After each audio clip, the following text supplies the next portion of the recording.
Report with Sam Seder. The destiny of America is always safer in the hands of the people than in the conference rooms of any elite. Sam Seder. They are unanimous in their hate for me, and I welcome their hatred. We must guard against the acquisition of unwarranted influence, whether sought or unsought, by the military-industrial complex. The Majority Report with Sam Seder. Ever get the feeling you've been cheated?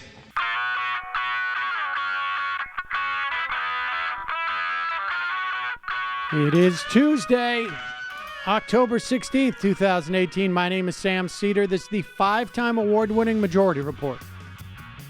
We are broadcasting live steps from the industrially ravaged Gowanus Canal in the heartland of America, downtown Brooklyn, USA. On the program today, Marshall Steinbaum from the Roosevelt Institute on the death of Sears at the hands of a vulture capitalist. Meanwhile, Lindsey Graham calls for regime change in Saudi Arabia, presumably so he can continue to sell them weapons. And the state of Georgia working hard, overtime, to disenfranchise black people, living our La Vida Loca without the Voting Rights Act. Chuck Schumer got played again. Republicans plan judicial hearings in October. Yeah, but, well, whatever. That's all I have. And the Laffer curve fails again. We're not in Kansas anymore in the wake of a GOP corporate tax cut. Meanwhile, the Trump administration looks to kill the Chicago police reform deal because why not? So I say vote for the Green candidate. DHS finds more attempts to hack U.S. elections and does nothing about it. Meanwhile, New York Police Department seeks 9 Proud Boys on riot charges. And Yemen on the brink of the worst famine in 100 years. Maybe if people get exercised enough about a Washington Post columnist, we'll be able to avoid some of that. And Charlie Kirk's Turning Points USA Florida chapter slinging racist memes. And Tucker Carlson's Yelp account goes dormant. All this and more on today's program, ladies and gentlemen. Let's just jump in this very quickly. I know we weren't planning to do this, but I'm so distraught by what's going on with Tucker Carlson that I want to put this up on the top of the show.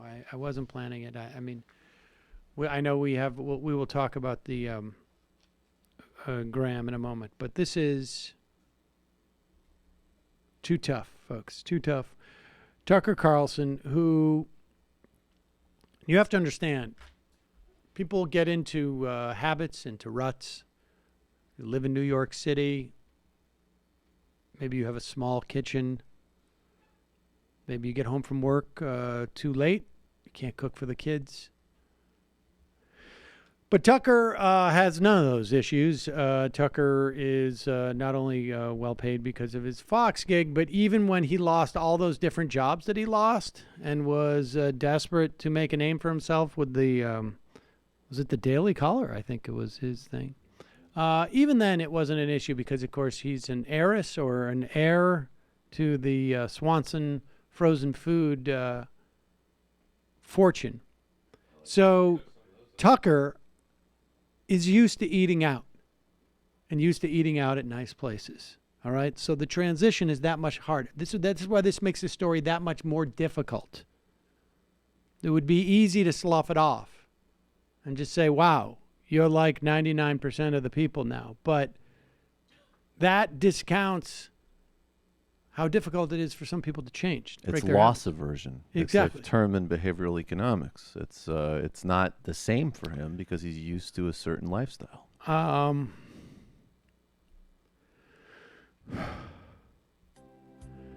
Empathetic Sam. I can't really go out to a lot of restaurants anymore because I get yelled at. Tucker said on a National Review podcast released on Monday. I don't feel threatened, but having someone scream, "Fuck you," at a restaurant, it just wrecks your meal. Carson said he only goes to one restaurant these days. I go there because I love it and nobody hassles me. Oh, incidentally, that's the Palm Steakhouse. I think you can probably find that. That place is still open? Yep. Jesus. I can't wait for this revolution to end so I can go back out to dinner. So, if you scream at someone to the point where they have to leave the restaurant, that's an act of wild aggression, he said last week on his television show, which promotes race wars and also promotes people like Gavin McGinnis and promotes vigilance Mark against Stein, gypsies. Yeah. Vigilance against gypsies. Spreads neo-Nazi propaganda about South Africa. But the only restaurant that he can go to anymore is the Palm. That's New a York. real bummer. The steakhouse for lobbyists. I was simply trying to Yeah, that is what we being gay in the 1950s. It is just like being gay. This is my impersonation of myself at a restaurant Tucker's at. And of course, the Fuck irony you. is the Palm. It's not on the Upper West Side, right? No, this is in D.C. It's in Oh, is he in DC. This DC? is Is he- uh, is It's he a li- lobby. the It is. Palm It's like a on lobbyist place. Oh, is he 19th Street Northwest. He lives in DC. DC. Oh, he lives in D.C. And Oh, okay. Jefferson Place. That's 19th Northwest Street. Well, then and he's got Jefferson Place. All right. Well, then forget everything I said about the feeling bad for him because he's got a big kitchen, probably. No, I thought when you said none of these problems apply to him, that was the joke about him not being in New York. Oh, I no, thought you no. were actually setting that up. I thought you No, were doing that on no, purpose. No, Oh, I didn't all know. right. But I mean, I knew. I mean, there you have it. So Tucker Carlson just waiting for this moment to pass so he doesn't have to deal anymore. Keep him in your prayers. He should be forced to eat those frozen dinners. That's right. They won't swear at you. Probably has a Punishment fits ton the of. crime. It would low be cool cost. if the delivery man did. The Swanson delivery man was just like, "Oh, here's your frozen dinners from your fortune, and fuck you." There you go. Folks, staying properly hydrated is one of the most important factors in flu and cold recovery prevention. Jamie, if you're listening, what did I tell you? Stay hydrated. And we actually just got a new box of them in, so I don't know why she must not have seen that. Thankfully, Liquid IV provides the same hydration as drinking 2 to 3 bottles of water. It is not your average electrolyte drink mix. Liquid IV has 110% the daily value of vitamin C, B12, and non-GMO clean ingredients. It's a healthy alternative to traditional sports drinks. And it delivers hydration to the bloodstream faster and more efficiently than water alone. 5 essential vitamins. It also has more vitamin C than an orange and as much potassium as a banana. I pop one of these, like, certainly when I've got a cold, but also what I'm starting to do now is I put a bunch of these in my my bag when I travel, because you can't obviously travel with electrolyte mix. I pop a couple of these on the airplane, put them in, it's powdered, put them in the water as I'm flying on the airplane. Maybe I'm imagining it, but it helps with both jet lag, because every time I go on a plane, it seems like I'm going to I'm gonna LA or grab some Vegas. of those. But it also helps when occasionally I may enjoy the alcohol a little too much. We're here. We here. I'm bringing a bunch to LA this weekend for Politicon. I'm bringing some to Idaho. We'll talk about that. We'll figure that out. I love No. Liquid IV, and I know you will too. Right now, my listeners get 20% off at liquid-iv.com when you use my code majority at checkout. That's 20% off anything you order at Liquid IV's website. Go to liquid-iv.com, enter my promo code majority to get your savings and start getting better hydration. That's liquid-iv.com, promo code majority. Don't wait. Get hydrated today. All right, let's right now, I mean, it's sort of interesting, and I'm not quite sure if this is a Republican attempt to seem reasonable, to keep a guy like Chris Murphy from getting out ahead of this. Maybe I'm not quite sure. I don't know if it's because we have an impending massive catastrophe in Yemen with a famine that has been unrivaled in this century, within a century, not even in this century, within 100 years. And maybe just killing and dismembering a Washington Post columnist is just a bridge too far. Incidentally, Donald Trump floated the idea of a rogue killing. He didn't want to get into the mind of MBS, but it might be a rogue killing, I think he said the other day. And then apparently the Saudis were leaking that they were contemplating now pretending that it was a rogue killing. Despite the fact for the past 2 weeks they've been insisting that Khashoggi left the embassy, which is a weird thing to circle and square. It's also weird, too, like, oh, my God, we accidentally killed this guy while we were torturing him before we rendered him. So what do we do to make up for it? Oh, I know. Let's chop up his body into pieces. Apparently, that's the line from the White House and from the Saudis.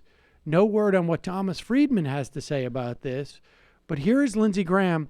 Understand, put aside the issue of killing a journalist, put aside the issue of our support for a brutal bombing campaign of Yemen, where, incidentally, as a result of Trump loosening the restrictions on targets as some type of fig leaf to protect citizens, the number of citizens that we have killed has, I think, doubled.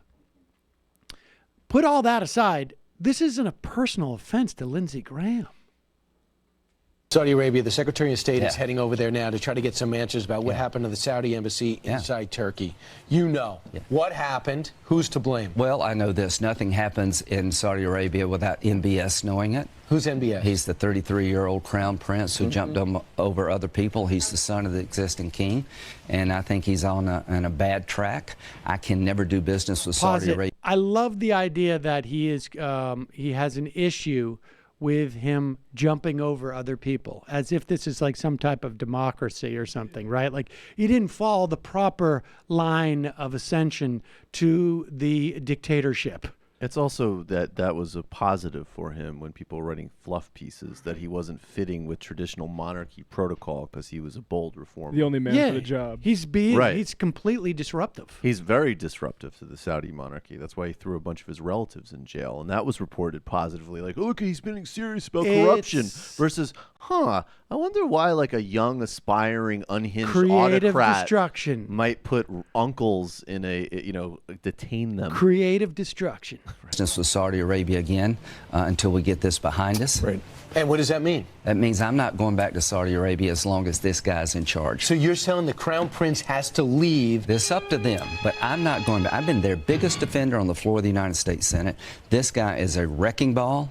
He had this guy murdered in a consulate in Turkey, and to expect me to ignore it, I feel used and abused. I was on the floor. Pause it. So if I understand Lindsey Graham correctly, all the other things that MBS was considering when he was going to kill this guy, putting aside everything that's happening in Yemen, according to Lindsey Graham, that MBS didn't stop and say, what will Lindsey think about this? That's what Khashoggi should have said to the guys who were torturing and murdering him. That this would be very disrespectful to Lindsey Graham. Please stop. I feel used and abused. I was on the floor every time defending Saudi Arabia because there's a good ally. There's a difference between a country and an individual. The MBS figure is, to me, toxic. He can never be a world leader on the world stage. So what does the president do? Sanctions? It's up to the president. But what I would do, I know what I'm going to do. We're going to sanction the hell out of Saudi Arabia. You know, we deal with bad people all the time, but this is in our face. I feel personally offended. They have nothing but contempt for us. Why would you put a guy like me and the president in this box after all the president has done? This guy's got to go. Saudi Arabia, if you're listening, there are a lot of good people you can choose, but MBS has tainted your country and tainted himself. Like who? Who to replace him? That's up to them. It's not my job. But This is so bizarre because Lindsey Graham is literally going on trying to pitch to the president what he should say. That's what's going on here. I mean, we have I don't want to say a 5-year-old. I think it's closer to a 4-year-old in the White House. And Lindsey Graham is sitting there trying to just model behavior for Donald Trump.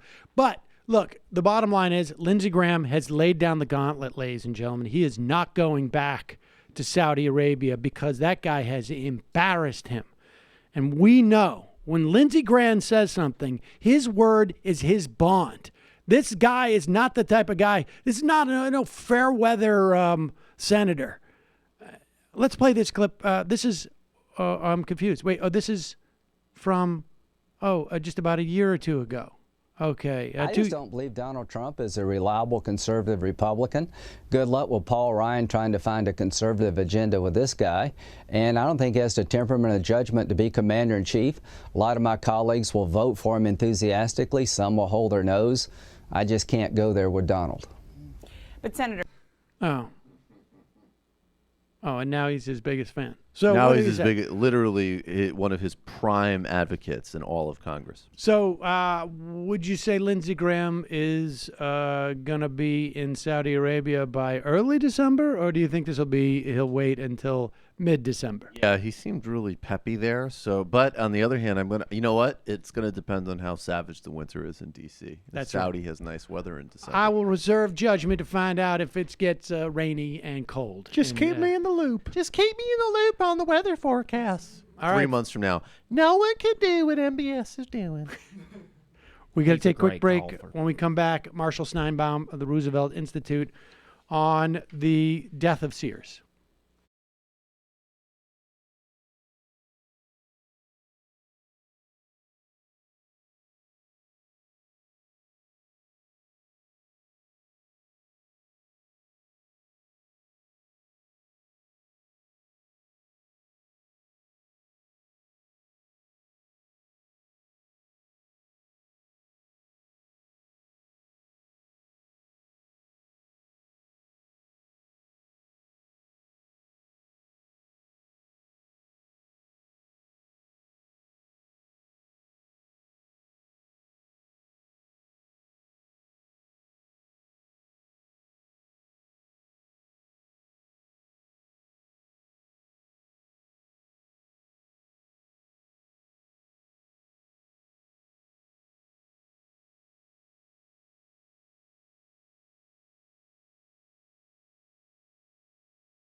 We are back. Sam Seder on the Majority Report on the phone. It's a pleasure to welcome to the program Research Director and Fellow at the Roosevelt Institute, Marshall Steinbaum. Marshall, welcome to the program. Thanks for having me. All right, let's start in on this story of Sears. They, I guess they've basically announced that they're heading into bankruptcy, and this has been a slow, I guess. Well, in some respects, pretty quick, I guess, when you look at the how old this company has been. But this is a story that we have seen quite a bit. We saw it with Toys R Us. We saw it with Anchor Hockey. We saw it with Sports Authority. We've seen it with many other companies. tell us what happened to Sears. Well, I think you can definitely draw a line with those other examples. I think what you see is that companies with established market shares in brick and mortar retail face, in the sort of broad sense, rising competition from online and other distributional methods, and basically financial interests like hedge funds and private equity kind of see this, and what they see is that this is an industry that is going to be in long-term decline. It's going to lose market share, but that presents an opportunity where if they can take control of the business, then they can radically cut expenses, lay people off, load the companies up with debt to pay themselves a gigantic dividend. And, yes, that will push the company out of business. They might, by doing that, cause it to go out of business a little bit more quickly than it would have had the sort of, natural evolution of the market played out. But that presents an enormous profit-making opportunity in the meantime. That is, the customers are going to leave, but they're not going to leave so quickly that you can't make an absolute killing during the period of time that you just control and parasitize this declining business. So I think that's what we saw with Sears and with those other companies. I mean, is it the case though? I mean, that there was that the demise of all of these companies, is that inevitable? And my understanding is that from like for instance with Toys R Us, I haven't seen the sales figures for Sears. Part of that just seems to be complete mismanagement because this thing fell off a cliff. But Toys R. I mean, I think the story is probably, variations on a theme across all of these companies. I don't think it's, totally inevitable that Sears has to be replaced by online. I mean, Sears itself could have changed its business. And, you take a company like Amazon that has profited so enormously at the decline of brick and mortar retail. I mean, that's a company that doesn't take profits because, while they have enormous market share, they use the proceeds of that, enormous market power, they use the proceeds of that to expand into other lines of business. And, they're really interested in growth. That is not taking money out of the business for the shareholders today, but ensuring that the business as a whole is as maximally powerful for the long run as possible. And so, it's hard for an outsider to say that business model was available to Sears too, but in any event, it just didn't follow it. Instead, these older companies kind of succumb to what I would consider the sort of shareholder first ideology that says, well, we're in a position where we don't have to do that much work to make a ton of money right now. Let's do that. 2 points. One is Sears, if there was any business understood, a delivery by mail in this country for the past 100 years, right? I mean, It was Sears. I mean, they literally pioneered this idea of I'm not going to a store. I'm looking at pictures of it. It just happened to be in a magazine as opposed to, in a catalog as opposed to online. But I want to tease this out in plain language so that people understand really what the dynamic is here, because on some level it starts with essentially it's basically looking at an animal that is slightly wounded. And instead of going in there with the intention of, I'm going to capture that slightly wounded animal, it's going to be easier for me to capture them, and then I'm going to nurse them back to health. It is, I'm going to see that slightly wounded animal, and I'm going to eat it.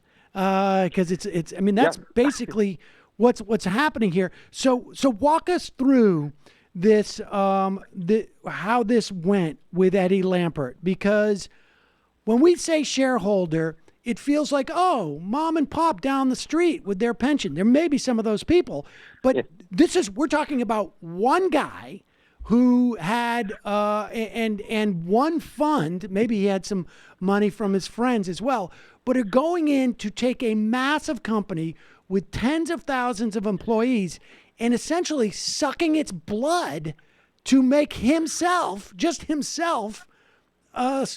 bigger. Yeah, I couldn't agree with you more. I mean, I think we really need to adjust our thinking when it comes to, what is a shareholder and what is the concentration of power by shareholders mean in this economy. It is definitely not mom and pop and their pension fund. What it is, the wealthiest interests in the economy basically consolidate not just, the kind of legal ownership of companies, but they use that legal power that being a shareholder gives them to take control of boards of directors, install their own faithful puppets. And in many cases, I think it's even kind of anachronistic to talk about shareholders and managers and executives being independent interests in this economy. That's kind of the old way of doing things. Now, the concentration of power within corporations is such that managers and shareholders are essentially the same people. I mean, CEOs are invariably nowadays among the largest shareholders of the companies that they control, and that's by design. We have policies and we have an ideology that encourages managers to be personally invested in the companies whose decisions they're making. And the idea was, well, that would mean that they would make better decisions because they would personally benefit from them. What it has actually meant is exactly what you pointed out, is in the case of Sears, where the company becomes a sort of parasitized a profit-making entity where the whole goal is to benefit the people at the top at the expense of all of the other stakeholders, be they consumers or workers or suppliers to the company. I mean, all of these other stakeholders are there to be kind of sucked dry while the company is still in existence and to gusher the money out to the kind of shareholders / executives at the maximum possible rate.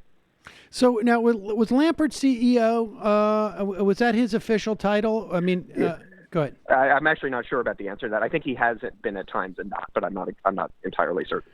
Okay, but he does own about almost 48% of the stock, and so he had control. And I mean, his business model was exactly as you described it, as he saw the wounded animal and used his financial power to operate it completely in his interest. I mean, I want to go through some of the sort of the highlights of this so that people understand, and so people, the way for people to conceive of this is that Lampert came in and he appears to be the CEO of Sears.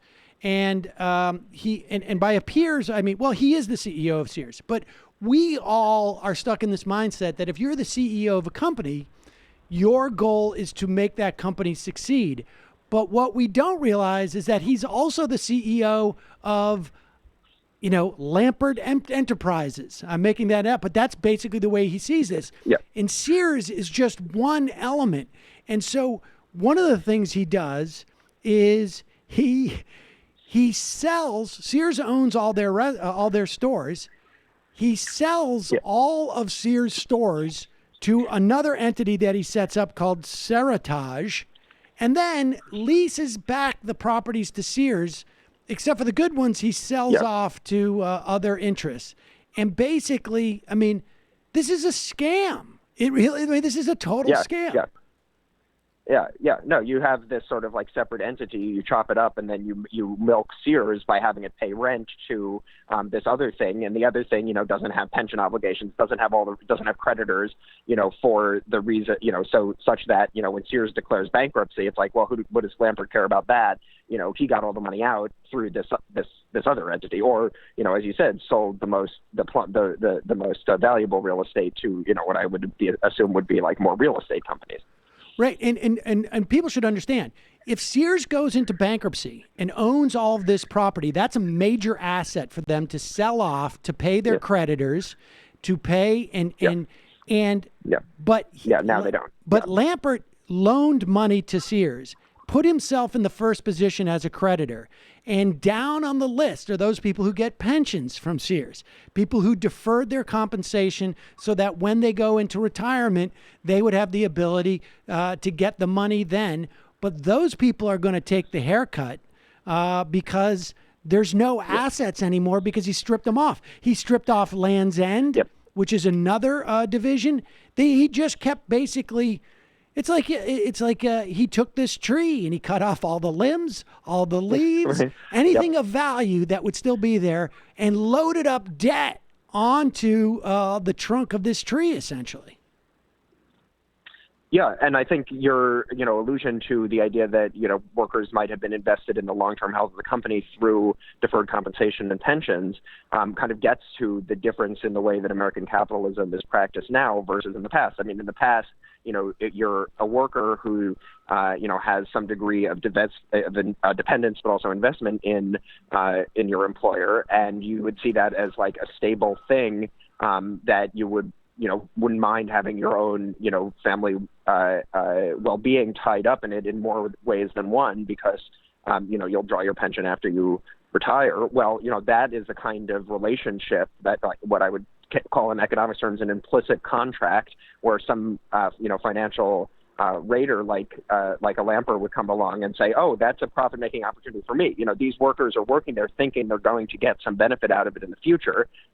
I can legally rob them of that benefit by loading up the company with debt, subordinating the obligations to them.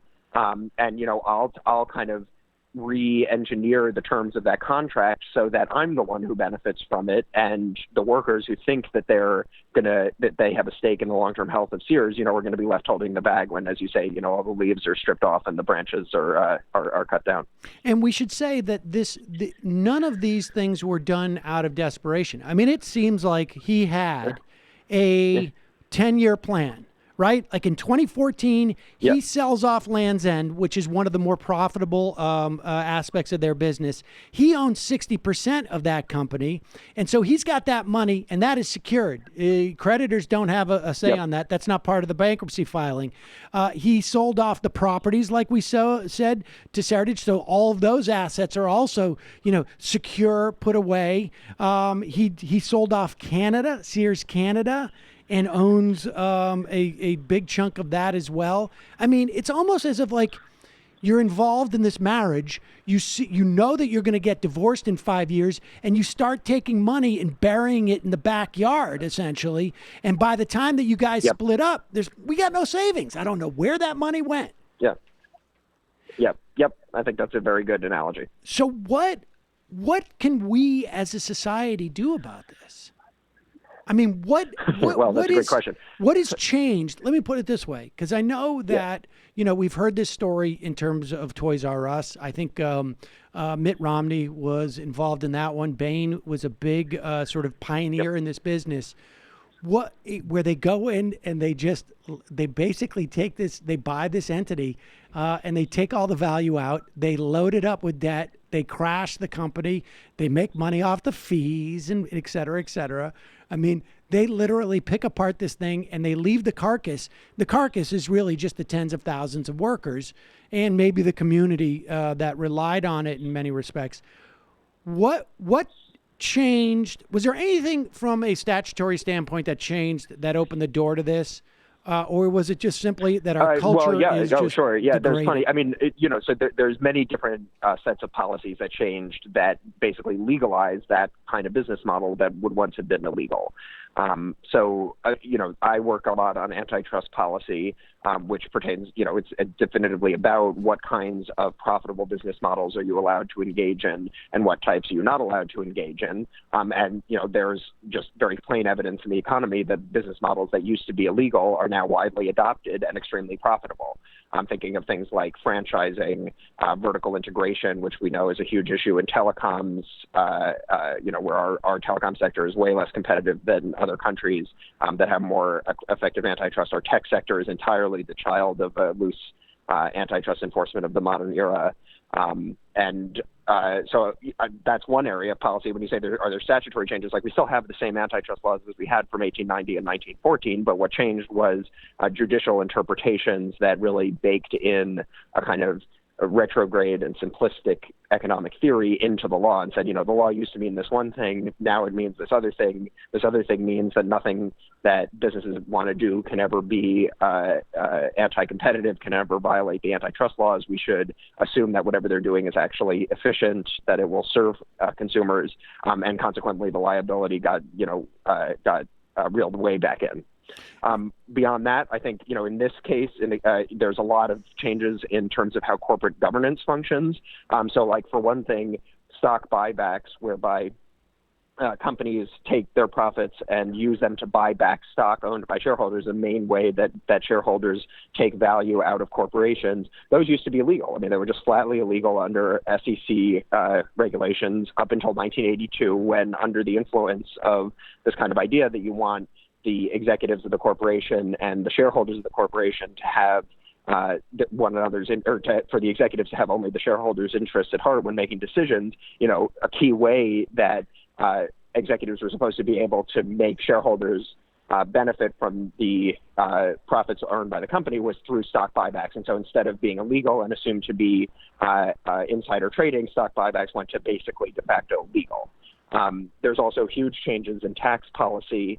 Basically, as I would say, it used to be illegal to be rich in this country in the sense that the top marginal income tax rate was 90%. So if you're, in that top tax bracket, why would you want to earn another dollar? Why would, if Eddie Lampert, who's already rich, already owns a hedge fund, says, oh, well, here's this wounded animal there. I can, totally take control of it and strip that carcass. Well, if 90% of the meat that you strip off it is going to go to the government, why would you care that much about, doing that? And now, so that's certainly statutory changes that have radically reduced effective marginal tax rates on the rich, such that, now the government, as we've seen with the Trump empire, he's barely paying anything in taxes. So you see that carcass, full of fresh meat, and it's like, great, let's eat, because we're going to get to keep all of it, and the government's not taking any anymore. So that's kind of like what policies reined in the power of executives and shareholders to profit by dominating these companies that they own or run. And then you have, a whole set of other policies that were about empowering countervailing stakeholders like unionization, like labor standards, where the point was to say, okay, well, workers have to have a seat at the table whenever major consequential economic policy decisions are being made, whenever the pie is being sort of split up and doled out within companies.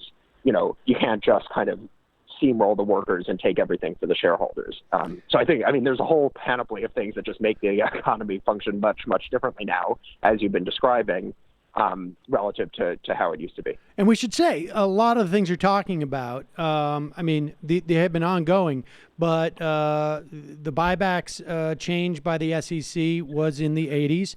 The change in the perspective on existing antitrust was following Robert Bork at the Chicago School, where we changed from a posture where we saw antitrust to be an issue not just in immediate savings to the consumer, but broad-based implications of having that type of consolidation of power. That was flipped on its head. We've never returned back to that pre-Borkian perspective on antitrust. And of course, the change of the tax laws, really the biggest change happened with the capital gains taxes under Reagan was the big one. We haven't seen any Democratic or any Republican, for that matter, also reversals on that. And like you say, all the forces that would mitigate these changes. It's basically we just unleashed the greed, right? That was basically what the 80s were all about. I think greed is good. And we still dress it up slightly differently now, but we still operate in that fashion. Speaking of antitrust, I want to just also touch on Amazon for a moment. You brought them up in the context of being, at least wounding some of these animals and allowing for them to be just wounded enough to, have a vulture swoop in and finish them off.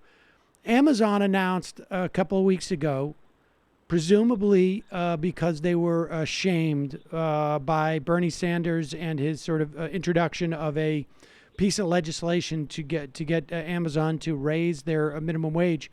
It turns out that the majority of Amazon workers are still not going to get a $15 minimum wage. Why is that?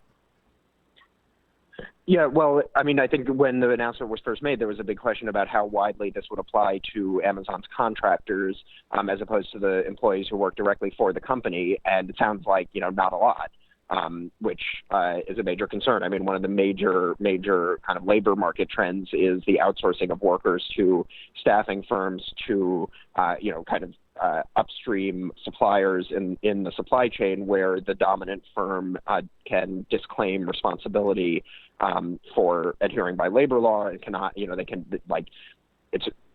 if Amazon were to be unionized, it would be a totally different thing to unionize its contractors.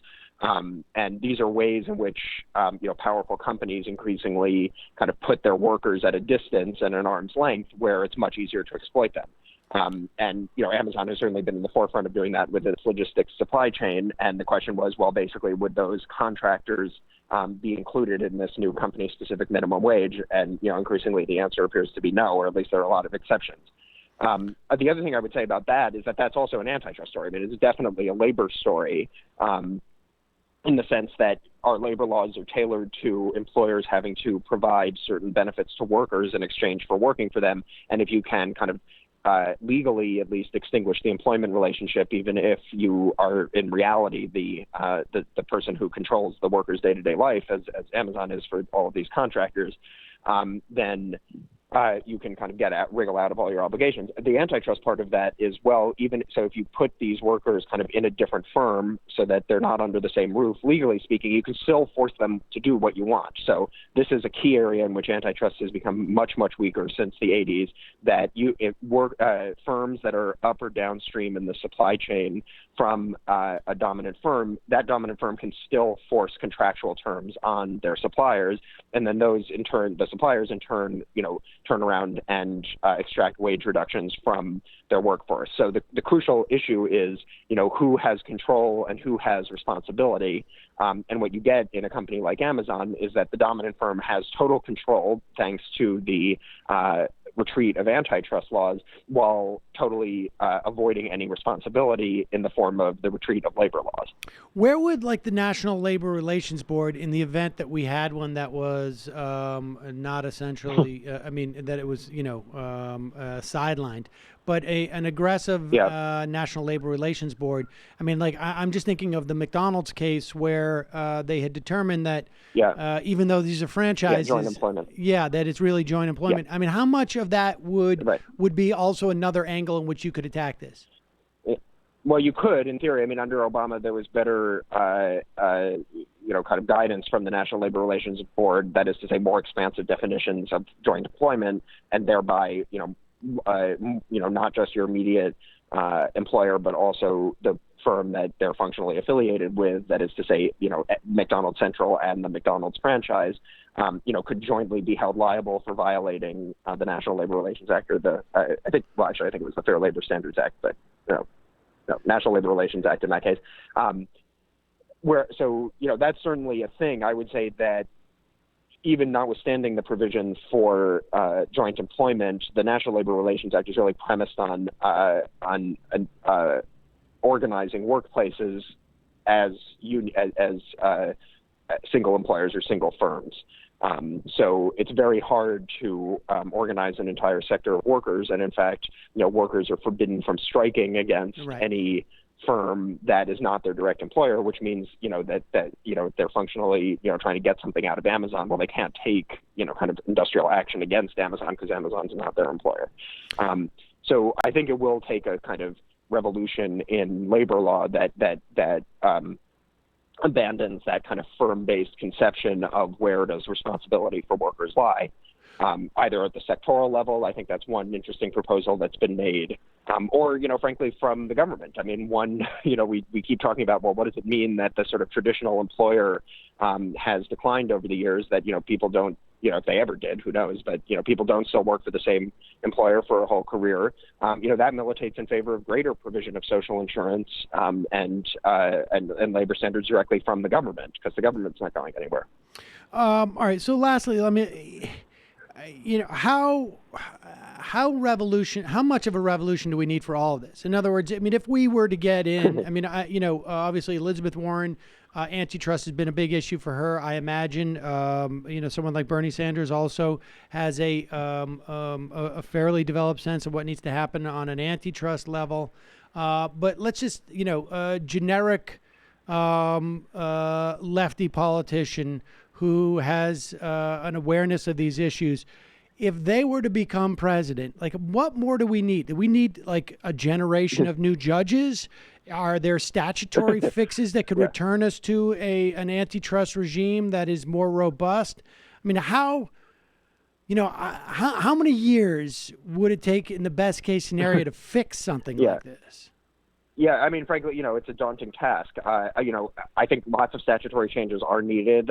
Recently released a paper with my co-author Maurice Stuckey called "The Effective Competition Standard." So that's a series of mostly statutory reforms to antitrust to basically correct the mistaken jurisprudence. I mean, antitrust is a nice one in the sense that we don't have the same sort of constitutional nonsense coming from the courts. So that when the courts have weakened antitrust law, what they're doing is saying, the Sherman Act, used to mean X, but we actually think it means Y. They're not saying that the Sherman Act is unconstitutional. Now, having said that, if we did pass, legislation to amend the Sherman Act to take away some of this terrible jurisprudence, then these conservative courts might say, oh, well, actually, the entire Sherman Act violates the First Amendment. So, nice try. They're certainly good at modulating their arguments. I mean, taxes is another area where it's just a matter of, I would say, 95% a matter of bad laws being passed, and we need to pass better ones.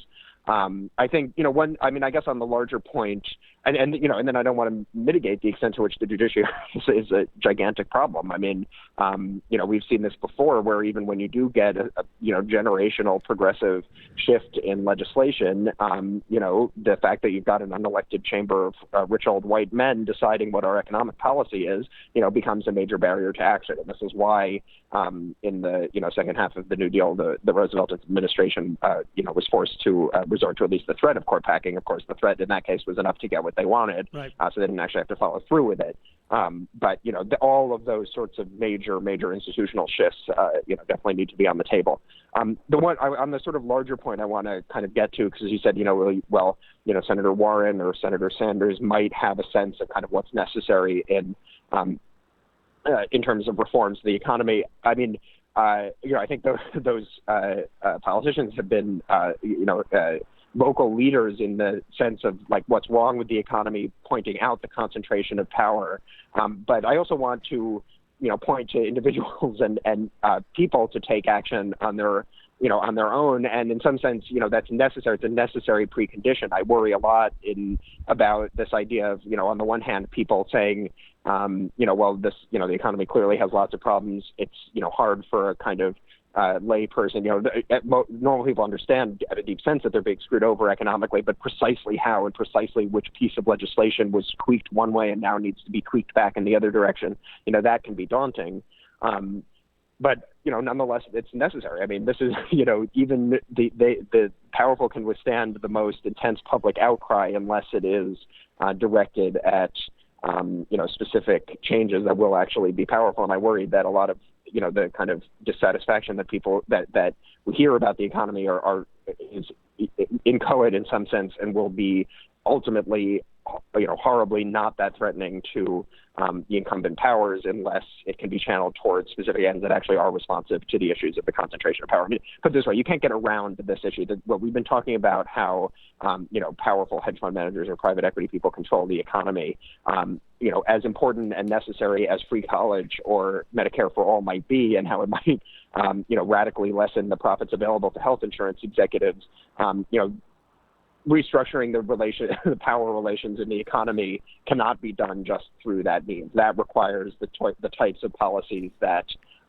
ultimately the New Deal came down to, and I think ultimately a lot of people who deal with these issues on a day-to-day basis, like I am, and coming to major reforms to progressive taxation, to antitrust, to labor law, that kind of thing, that really are functional about structurally, functionally shifting who has power in the economy.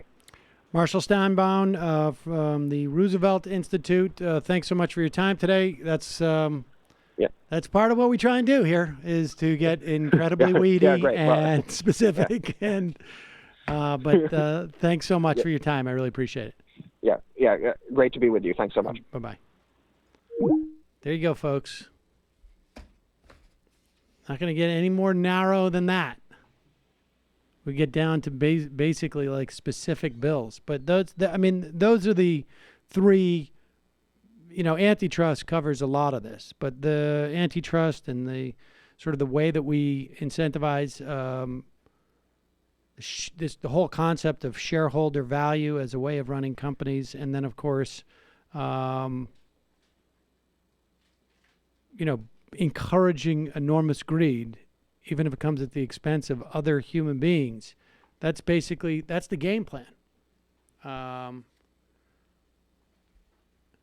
Here's what is this? This is. Did you see this Louis Hyman or Lewis Hyman? Lewis Hyman. He was just on the show a few weeks ago. Gotcha. I thought it looked familiar. It's fantastic. This is it's fascinating. It hadn't occurred to me, but we did have Lewis on the show, right? Yeah. Very recently. What was the book that he wrote? Temp. Oh, The Temp, right. In my history of consumption class, I teach about Sears, but what most people don't know is how radical the catalog was in the era of Jim Crow. This makes total sense. Every time a black Southerner went to a local store, they were confronted with forced deference to white customers who would be served first, and the store would be filled with racist caricatures of black people in an effort to sell to white people. The stores were not self-service, so the black customers would have to wait, and then they'd have to ask the proprietor to give them goods, often on credit because of sharecropping. Landlord often owned the store. In every way, a shopping reinforced hierarchy until Sears. The catalog undid the power of the storekeeper, and by extension, the landlord. Black families could buy without asking permission, without waiting, without being watched, with national, i.e. cheap prices. Southern storekeepers fought back. They organized catalog bonfires in the street. Wow, these general stores often doubled as post offices, and the owners would refuse to sell stamps to black people or money orders to use the catalog services. Interesting. Tracy McMillan Cotton said it reminded her of sort of how Uber and these sorts of things also laid a sort of initial frictionless or less friction for minorities or people that are oppressed. Interesting.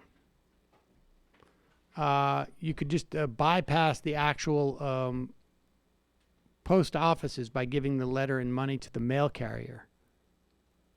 Interesting. Interesting history in terms of Sears, but the broader story is where we have an economy structured in such a way that we think the guy is the CEO of Sears, and really what he is he's just the guy coming in to extract all the value. He's just a vampire. I'd also just like to point out that that's a useful case study for when you get into arguments with libertarians about how it was the poor shopkeepers they wanted to serve black people. Right. But it was the strong arm of the Dixiecrat governments that were saying, nope, you can't do it, even though it'd be better for your bottom line. Right, sir. of course. It's completely ahistorical. It's just irrational for me to not be able to serve African Americans with dignity and respect. It hurts my bottom line. God damn it, you will read Marx and you will discriminate. I just got a letter from Sears asking me to re-up on my 4-year protection for my dishwasher. No. Well, I mean, they're going into bankruptcy. I don't know what's going to come out the other end. Dude, that's probably a final cash grab. So Mark Green tried to do that with Air America at one point. Really? Yes. He calls me up. This is right after, I'll tell the story. This is a fun half story. Let me tell you something in preparation for this fun half story, because I'm sure plenty of people probably don't even know who Mark Green is. Well, and I said, one time I asked you, though, before I get into all of it later, because it's going to be good, but when I really wanted to understand in the beginning of when you first started talking about this guy, I was like, Sam really doesn't seem to like this guy. And because I just knew him as just basically like a kind of annoying liberal pundit. I didn't really know much about him one way or another. He was almost mayor in New York City. I realized that because I looked him up after you talked about him a bit. And I said, it's your choice, Mike Bloomberg or Mark Green's mayor of New York. And you actually were like, I don't know. Right. And I was like, whoa. Yep. Mark Green is a bad guy. Speaking of the fun half and Mike Bloomberg, you will not guess who is, I don't know who you say promoting, but sort of seeing the value of perhaps a Bloomberg presidency. You will not guess. Do you want to try to guess? MBS? Nope. Thomas Friedman? He's actually friends with Mark Green. MBS is friends with Mark Green. No. This guy I'm talking about. Speaking of Green, though. Okay, so it's going to have to be some type of garbage sort of... No. A good guy. Oh, Ralph Nader. There you go. Nailed it. Chalk it. All right, we got to take a quick break, head into the fun half of the show. Ladies and gentlemen, just a reminder, this program relies on its members for 96.3% of its revenue. Of course, that number is an aggregate over the course of 18 months. That's the way we do our accounting here. I have no idea what we're saying. I also wanted to get Marshall on the phone to see how we would... how I would load up the Majority Report with all sorts of debt and start selling off like the sets or something like that. Rent out the chairs. But in the meantime, before I figure that out, your support as a member is what keeps this show alive. You can become a member by going to jointhemajorityreport.com. Jointhemajorityreport.com. And as a way of saying thank you, we give you extra content every day. Just a reminder, I will be debating Charlie Kirk this weekend. It appears that it's going through. Clash of the Titans. Oh, yes. And I'm going to be doing a couple of panels that a little weird. Way to sell it. Well, I mean, I sent them an email saying, hey, you're aware there's no socialists on this Should We Be Socialist panel. And then, you know what their response was? What? Nothing. Wait, is that the panel with you and Pacman and Kalinsky? I think Marcus Malitzis and there's one other person. Like, there's no... So there's socialists. Like a couple of social but Democrats I think I saw and a few that Elizabeth progressives. Liz Brunig was going to be at She's a Politicon. And so I sent an email and said, like, what socialist, about Liz Brunig? She probably said, I don't want to be on a panel like that. But I mean, whatever. On the other hand, it's like, hey, it's somewhat vernacular, and who cares? I mean, it's not. I mean, some people are I can do it for obviously you. talking it's social not the democracy. biggest. It's not the biggest deal in the world. It's just going to be an awkward panel. It will be awkward. They should get Jason Unruh. All right, folks. Today, Jesus, it's only Tuesday. Hey, it is only Tuesday, folks, and that means that we're nearly at Tuesday night. And on Tuesday nights, the Michael Brooks Show happens. Can you guys check that IM that I just sent you, though? It's apropos of nothing, but it's hysterical. That's hysterical. Well, what's happening tonight on the show? What's happening tonight on the show is Anoa Changa is joining us. We're talking about her grassroots work in Georgia. Let's just look at this. Well, we'll do the fun half. Sorry. Okay. We're talking about her grassroots work in Georgia, the Stacey Abrams race, and voter suppression, and how the sort of dynamics of Southern Democratic politics are turning to the left, but also, grafting onto the strategic white supremacy of the Republican Party. The commentary will visit on Nancy McLean's Democracy in Chains, which I think is one of the most important books for everybody to read right now, and hopefully we'll have her on the show soon as well. And, of course, all of the regular segments. 7 o'clock live tonight. Majority Report YouTube channel, but also check out our YouTube channel at Michael Brooks Show and get the whole thing at patreon.com/TMBS. All right, we're going to take a literary hangover. What do you got this week? Literary hangover. I did the Hope Leslie thing. I'm going to be doing a monologue form. It's going to be just me solo this Saturday. I'm going to be talking about the Mystic Massacre, the Pequot War, and that sort of stuff. Your co-host couldn't handle the heat. Co-host is moving, so shout out Alex, but he'll be back shortly after then. But shout out to moving. Yeah, shout out. All right, folks, going to take a quick break. Head into the fun half. 646-257-3920 is the number. We'll be right back after this.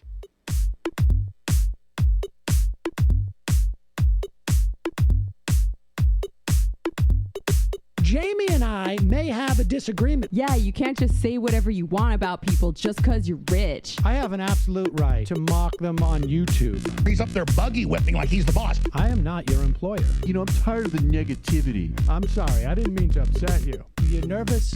You're a little bit upset. You're riled up. Yeah, maybe you should rethink your defense of that, you fucking idiots. We're just going to get rid of you. All right. But dude. You want to smoke this joint? Yes. Do you feel like you are a dinosaur? Some good shit. Exactly. I'm happy now. It's a win-win. It's a win-win-win. Oh, hell yeah. Now listen to me. 2, 3, 4, 5 times. 847-906. 501-457-238-56-27. 1/2. 5 eighths. 3.9 billion. Wow. He's the ultimate math nerd. Don't you see? Why don't you get a real job instead of spewing vitriol and hatred, you left-wing Limbaugh? Everybody's taking their dumb juice today. Come on, Sammy! Dance, dance, dance.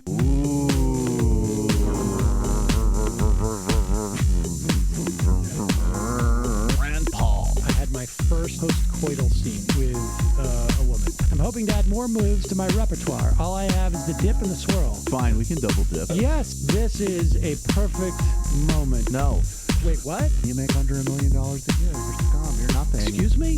Fuck you, you fucking liberal elite. I think you belong in jail. Thank you for saying that, Sam. You're a horrible, despicable person. All right, gonna take a quick break. I want to take a moment to talk to some of the libertarians out there. Take whatever vehicle you want to drive to the library. What you're talking about is jibber jabber. Classic. I'm feeling more chill already. Good. Donald Trump can kiss all of our asses. Hey, Sam. Hey, Andy. You guys ready to do some evil? Hitler was such an idiot. That guy might be a Nazi. Agreed. No. Death to America. You. Yes. Wow. Wow, that's weird. No way! Unbelievable. This guy's got a really good hook. Throw our hands up. Ooh. Wow. But Sam, I gotta get off. No worries. Let's. I want to just flesh this out a little bit. I mean, look, it's a free speech issue. If you don't like me, Hey, shut up! Thank you for calling into the Majority Report. Sam will be with you shortly. we are back. It is the fun half, ladies and gentlemen.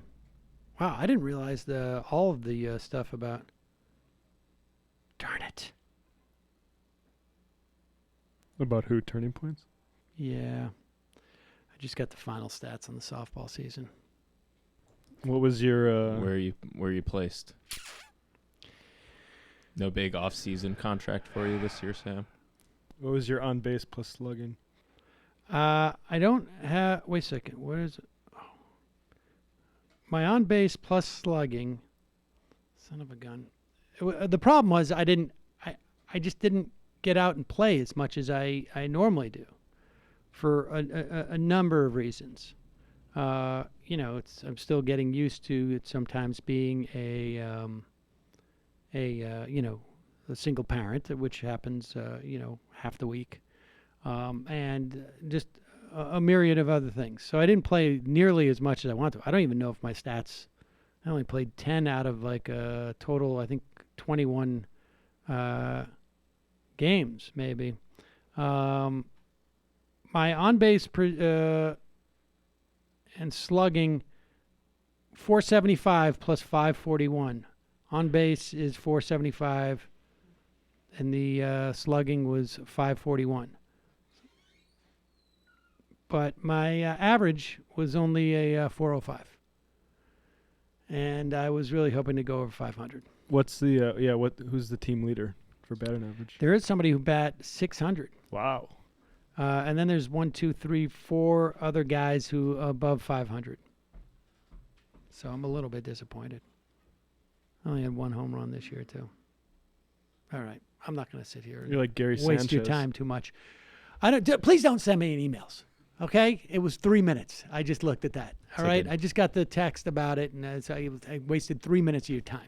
Like Jackie Bradley Jr. this year. Mentioned earlier, I mean, it just struck me as bizarre. First off, I mean, look, the idea, well, let's listen to Ralph Nader. I mean, this is what's problematic, is that there are structural issues, there are issues with the Democratic Party, not just in terms of a campaigning, but in terms of delivering stuff. But there's also just sheer stupidity that gets you on television. All right? And frankly,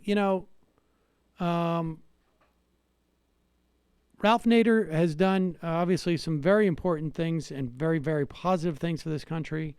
I was supportive of him in 2000, not in battleground states. And in fact, I even vote swapped with people in Florida. But this is a perfect example of a guy who just is going to say whatever he wants as a way of getting on television. And then, something that just goes completely off the rails.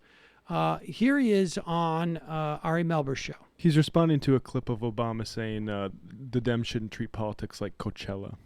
Right. Is that an important message for Obama to deliver? Oh, it's very important because the Democrats are falling into the trap of Trump. That's, let's run against Trump. Well, you couldn't have a president easier to run against, but that doesn't put bread on the table. All right, pause it.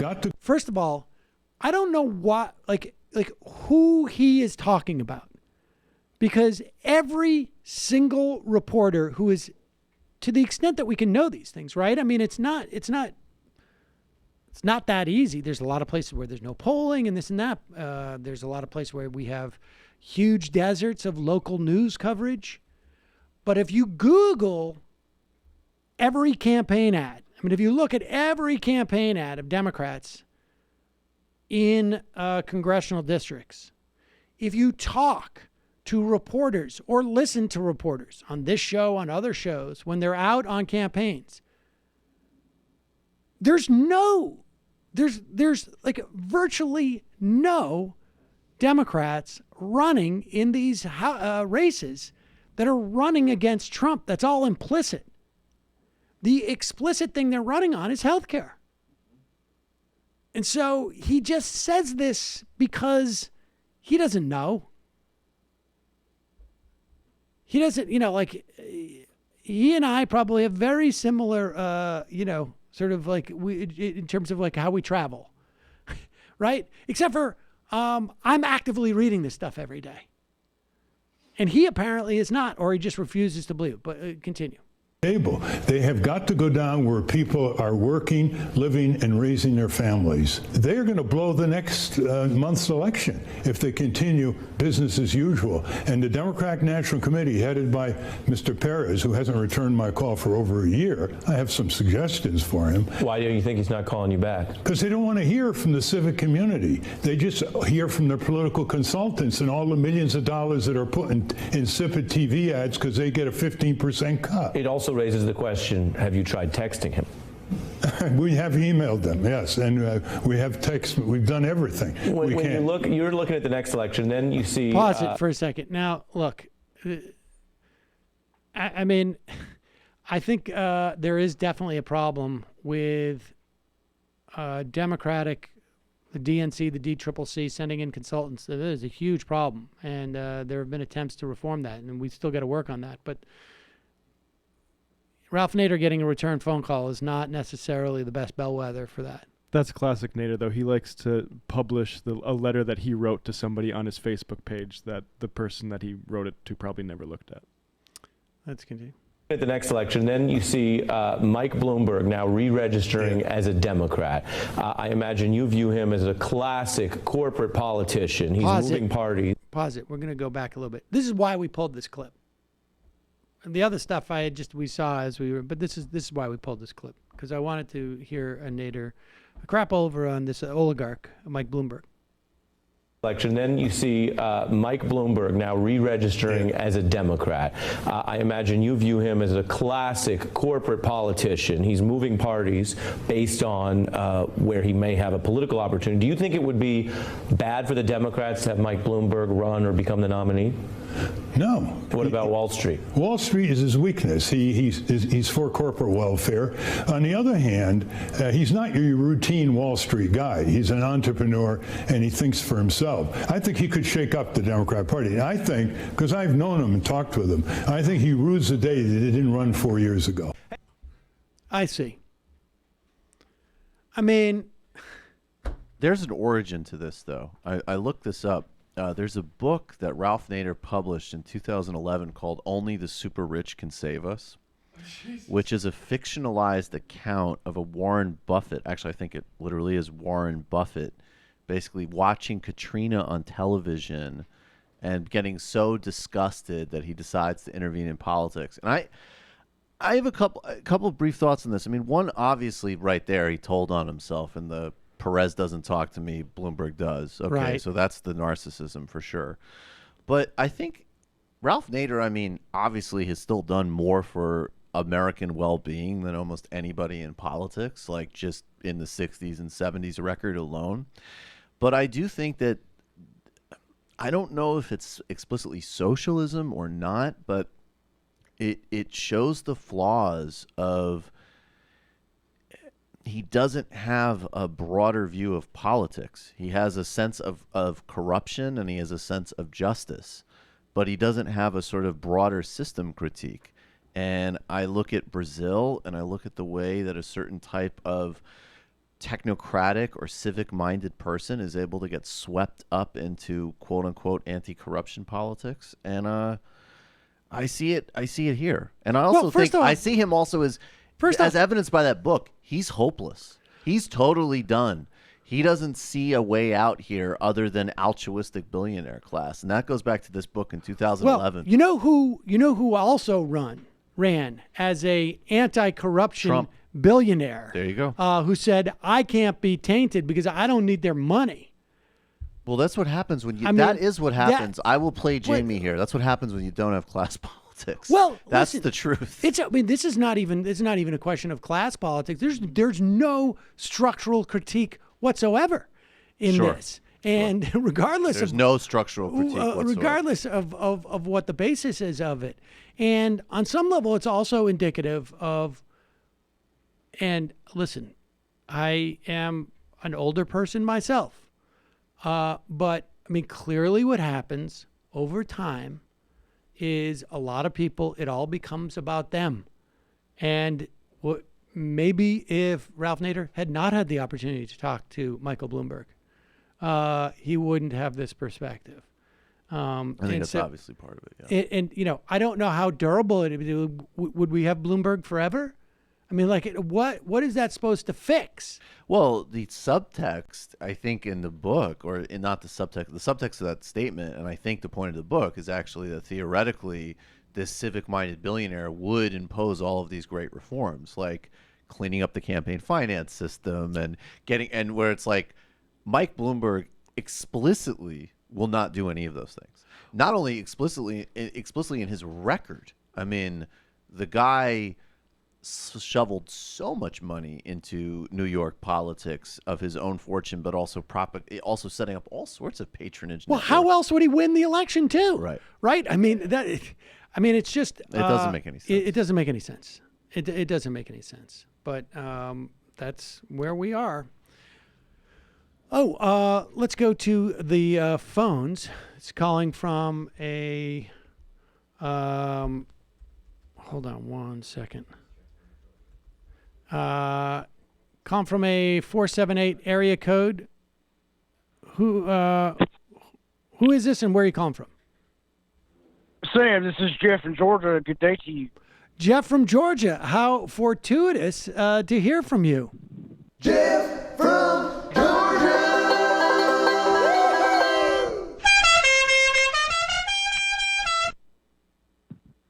And his heart grew 3 sizes that day, y'all. That's a damn fact. Who sent that into us? We got that this morning, actually. I was so excited to see 478. That was we got a couple Gregory Moore art. We got a couple of Georgia callers, but I was hoping that was you. What's on your mind, Jeff?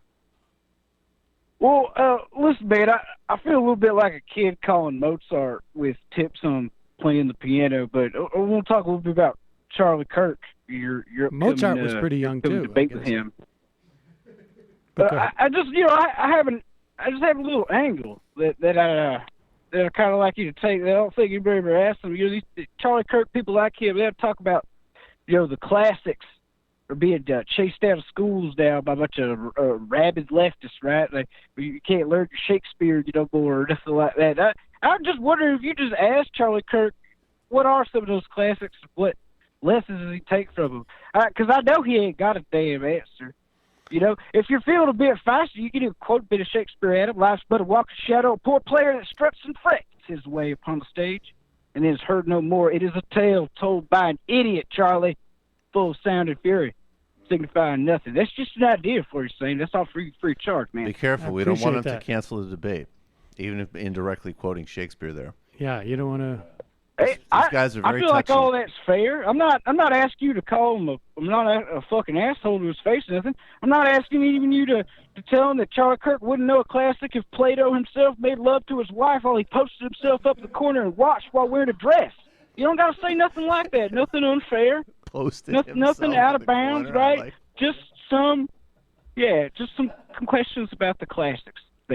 Just my 2 cents for you, man. I will look into that. Thank you, Jeff from Georgia. Thank you for the tip. That was a strong call today. You are quite welcome. Everyone have a good one now. Left is best. See you later, Jeff. That was a strong Dissident Peasant, folks. Dissident Peasant. Oh, why wasn't that built into his theme song? Jeff from Georgia, Dissident Peasant, or something like that. Sounds like you should. I don't know. It's nice and snappy, though. It is snappy. Sounds I like you that. should do a remix, Sam. Folks, this is pretty cute. You remember Scott Walker? Well, Scott Walker warned the Republican Party about 9-10 months ago. He said there's going to be a big blue wave coming, and here he is wearing his Green Bay Packer. Get that socialist jacket off of your capitalist frame, bastard. That team is owned by the Wisconsinites. Is that what you call them? Wisconsinites? And here he is. He's doing a video on his campaign bus. And let's see how long he can go without telling a huge, huge lie. Hi, I'm Scott Walker.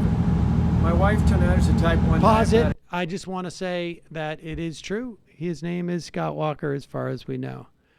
And we're hearing a lot of this now, where Republicans are going, they're basically trading off the illness that their children have or their families have as a way of saying, I am going to pretend like I'm empathetic with other people.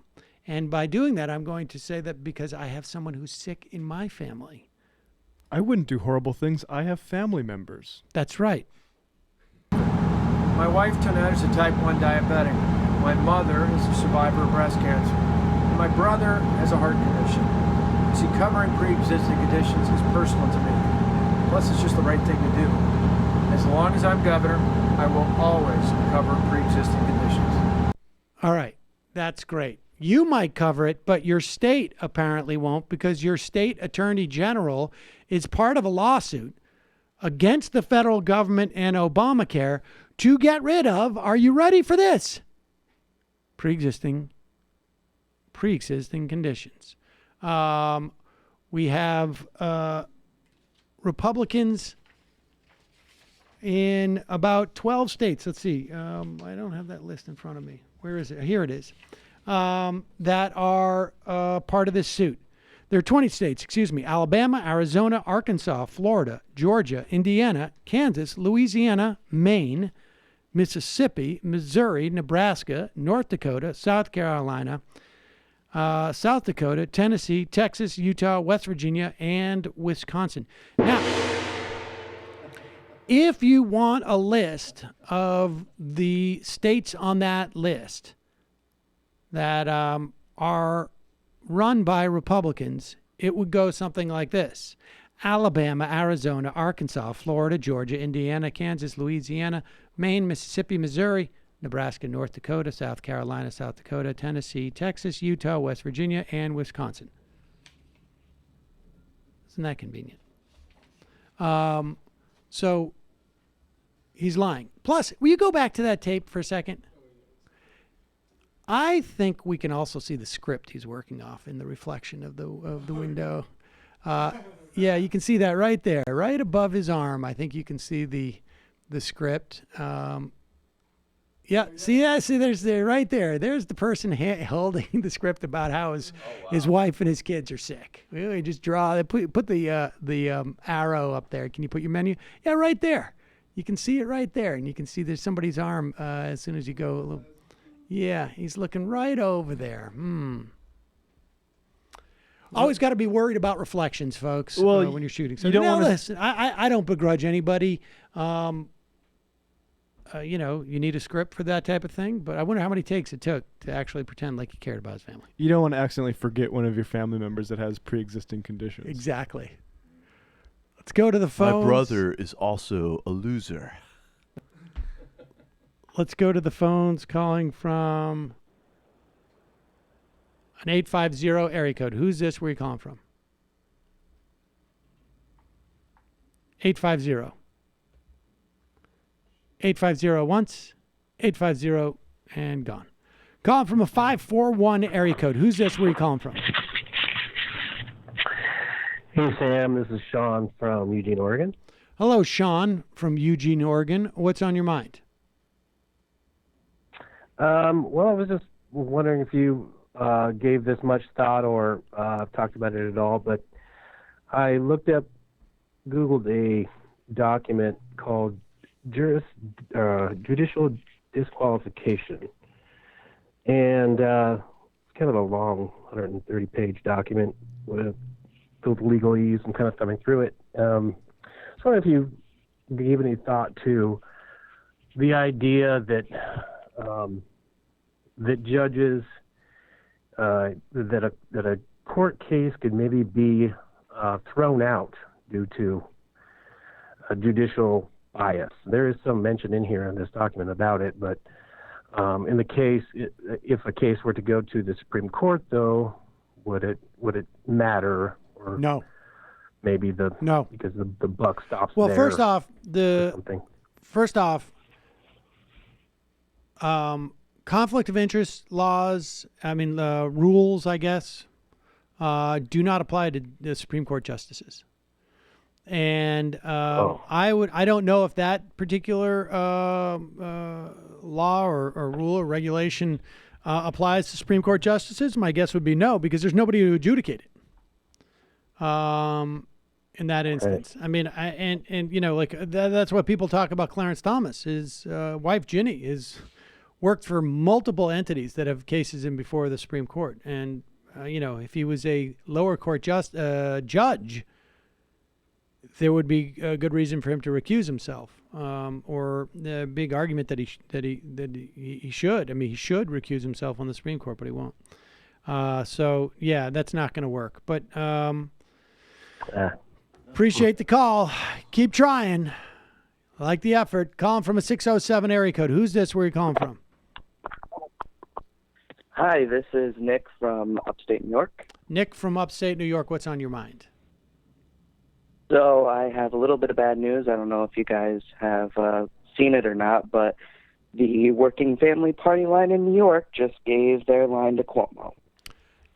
I heard that they were going to do that, and it is one of the the problems with being a fusion party is that they need 50,000 votes, and they basically lost in the primary, and so they need 50,000 votes on that line. I'm not convinced that. Does it make you think, like, I loathe the Green Party as a national party and mostly as a state party. I think it's useless. But I will say, like, I think because that probably does ensure their line, hopefully, that they've given it to Cuomo, it makes me think, I don't know, Howie Hawkins is a Teamster, he's a socialist. Maybe I throw him a vote. Well, that's exactly what I was thinking, but my question to you would be, do we give the WFP enough so that they can stay on the line, or do we just go ahead and go for the Green Party? Well, for me, I would this is a tough choice for me. I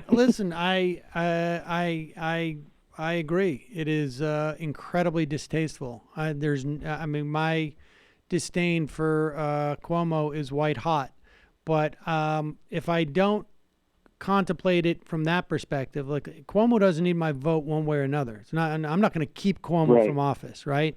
So then the question is, if I can't keep him from office, what outcome do I want?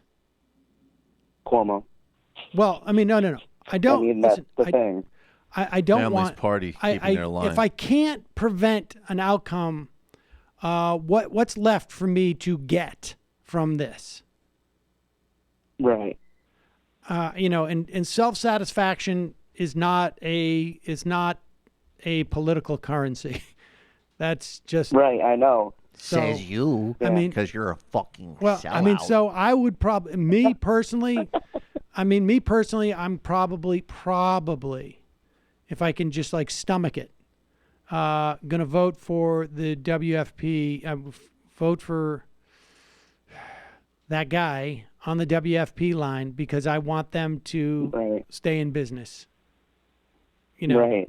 And they and in some instances they've been effective. In other instances they haven't been that effective. But let me put it this way: the cost to me is, aside from my own personal, the bile rising up in my mouth, the cost to me in terms of like politics, like I can't come up with a good argument as to what the value of me voting for Howie Hawkins would be over the WFP. Right. I can understand what the value is with the WFP. Like even if they're 20% effective, and I think they're more than that, but even if they're only 20% effective, then that vote has some value to me to vote on their line.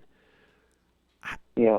What is Howie Hawkins, what is a vote to Howie Hawkins going to get me? Does nothing. I mean, I don't know. It does nothing. But it is, I mean, it would be satisfying. Am I sending a message to Cuomo when I vote on the WFP line? He doesn't care. Nobody, none of those. In fact, the only thing that I can think of, the only thing that I can think of to actually try to think of a reason why to vote for Howie is to lessen the degree of which Cuomo gets the vote, so that it shows that he may not even get, a couple of votes here in New York if he tries to run for president. Yeah, I mean, I think that is actually not. I think that's the best argument. I would say that's the best argument. Yeah.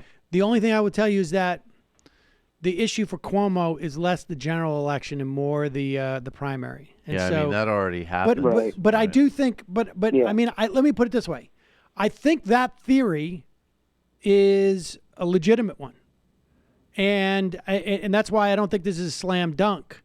Deprive Cuomo of a vote, it makes him look weaker in terms of setting him up for a national election.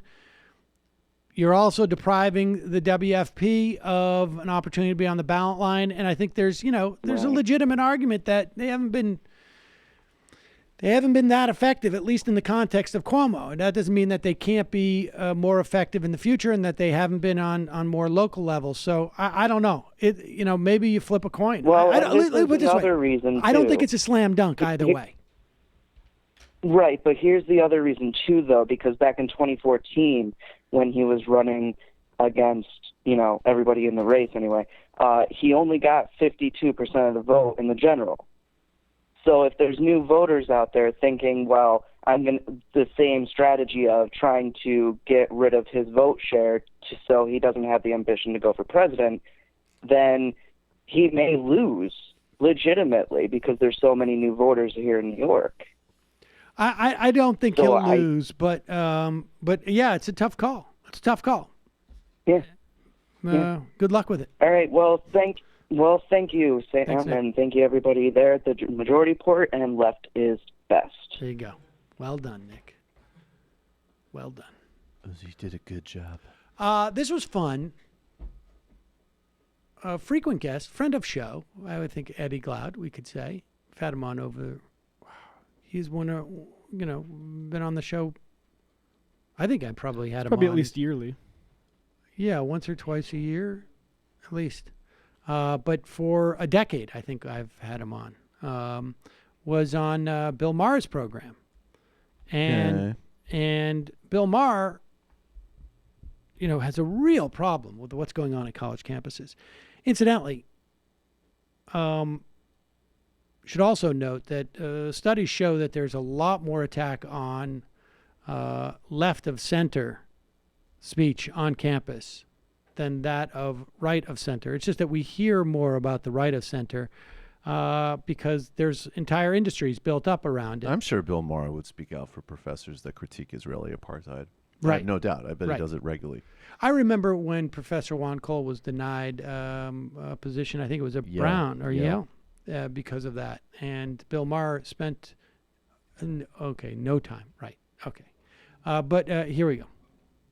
Eddie, is free speech on campus being stifled with students protesting controversial speakers? I mean, what about that part of political correctness, that you can't speak on campus, the home of free speech, anymore? I think it's overstated. Really? So, yeah, you can imagine after Milo spoke at UCLA, he probably went someplace else and spoke without any incident. You think about Charles Murray at Middlebury, he probably wound up, which he did at NYU the next day, without any incident. So you have to pick where you can speak. No, thousands. What I'm saying, there are thousands of lectures. You can actually speak wherever you want. It's just that to get paid and to have an auditorium there, you need to actually get invited. And like, when we're talking about free speech, are we talking about like? Well, that wasn't even the. I mean, compulsory. That respect. wasn't even the. Yeah, compulsory respect. And that wasn't even the point. He was illustrating the fact that even these times where a speaker was shouted over. Right, they're speaking in like 50 other places over the next total anomaly, including 60 other days. places that, by the way, actually fit a similar profile, which actually surprises me. I thought the point was like over 90% of colleges are like not like private liberal arts colleges in the Northeast. But he's saying even like Middlebury was rough for you. Well, the people at NYU are nicer. Right. What a shockingly Go down the road. That actually surprises me. Go down the road and speak at Hamilton College Right, exactly. or whatever it is. Yeah, precisely. No, thousands. What I'm saying, there are thousands of lectures on college campuses across the ideological spectrum that happen every day without these incidents. What you usually get. You read a lot about it a lot. I know. That's because that's because it's sensational. Just like you in your opening monologue, you talked about the weatherman. That guy. Remember that guy in the weather report where the wind was blowing and the people were walking behind him and casually. Sometimes we report about what's happening on campuses in a sensationalized manner. Okay. All right. Steve. Because there's an anti-SJW cottage industry, and it's easy to report on. Because guys like Bill Maher, really, that somehow like completely comports with their sense that they don't have the respect in society and that they are not as welcomed as they feel that they should be. And so when they hear this story, it completely comports with their perspective. College kids are just too freaky for me these days. This is like get off my lawnism on some level for a guy like that. Have me on your lawnism. Right, exactly. He did his best little Tucker Carlson in there too, where he was like, so we got to choose where we can speak now? We can't just speak wherever we want? Yeah, wait, what? I can't just like take, what? I don't know. I haven't gotten. It's so bizarre because there is, you can make that critique without going to all the dumb places that Maher goes, but he wouldn't be making that same critique. But there's just not enough to really warrant it, Right. except for the fact that it's just. Well, I think there's enough actually for people who are actually on the left, and it has actually only implications for people on the left. Everybody outside of the left, it's just a hustle for everybody from Charlie Kirk to Bill Maher.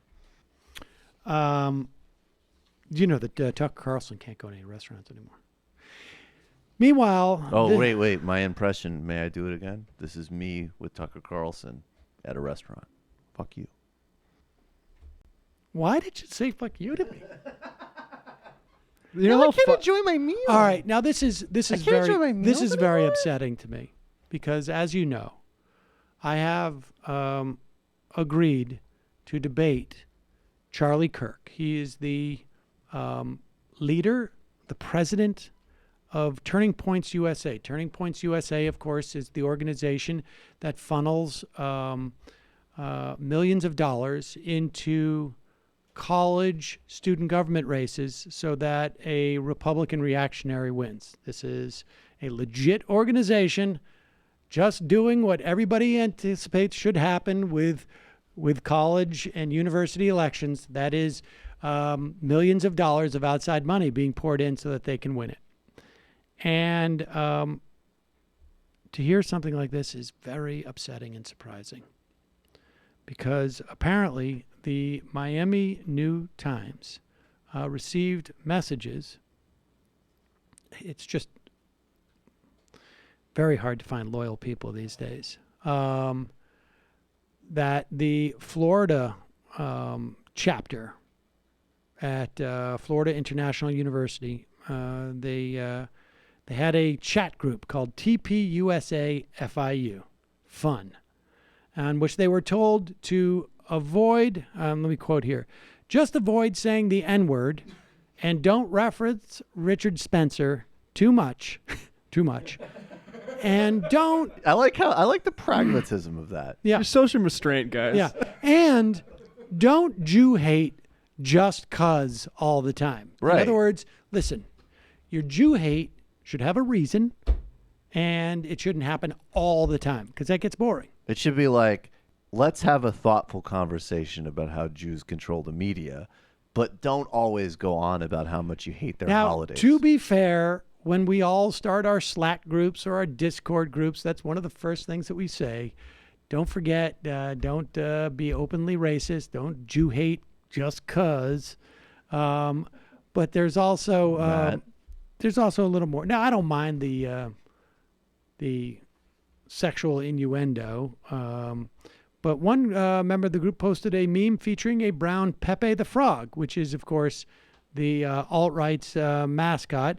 And this guy happens to be raping a Swedish woman, while another brown Pepe holds a gun to a man's head, as you can see, a white person. And this still does not make any sense. So this is too normalized that we could even be having this conversation. But they're doing a lot of things here in addition to being racist and misogynist and disgusting, because I thought the Pepe was supposed to be their person, their thing as fascists, but they've made the Pepe Saudi. So are they acknowledging that they actually want a Saudi system here? I don't know. They may be a little bit confused, but the idea is that refugees, because the sign says back there, refugees welcome, will overcome the white goodness of Sweden. I get that, but the refugees are Pepes. Yeah. And if anything, their sort of gender politics and interest in the Jew question might have some interest in the Saudi court. Well, you could probably sit them down and try and or disaggregate, not. right? Or not. Right, exactly. Yep. In other messages, members of the group discussed dressing up as an ICE officer to aggressively grapple Latinas and deport them, and alluded to watching lowly hentai, which is a form of anime porn depicting girls. So there you go. Back in 2017, the New Yorker reported that a top Turning Point official texted, "I hate black people." Turning Point also invited an activist with a history of anti-Semitic remarks to the influencer retreat. Let me just say this. To the influencer retreat. Maybe I should get a promise from Charlie Kirk that he will not Jew hate on me during the debate. But I feel like he probably... It's weird how this keeps happening. With them. It's weird. You know, a lot of times these groups get infiltrated so that they can pose as loyal members. Like this happens all the time with... Well, some guy infiltrated a DSA meeting in D.C. apparently and just recounted their minutes that they probably could have gotten from Facebook. But. Well, yeah, but there was a lot of parliamentary hijinks in that meeting that he reported on. No, this, if you'll remember, like, gosh, members of the Nazis, like they were infiltrators. They were Nazi infiltrators into the Nazis who made the Nazis look bad.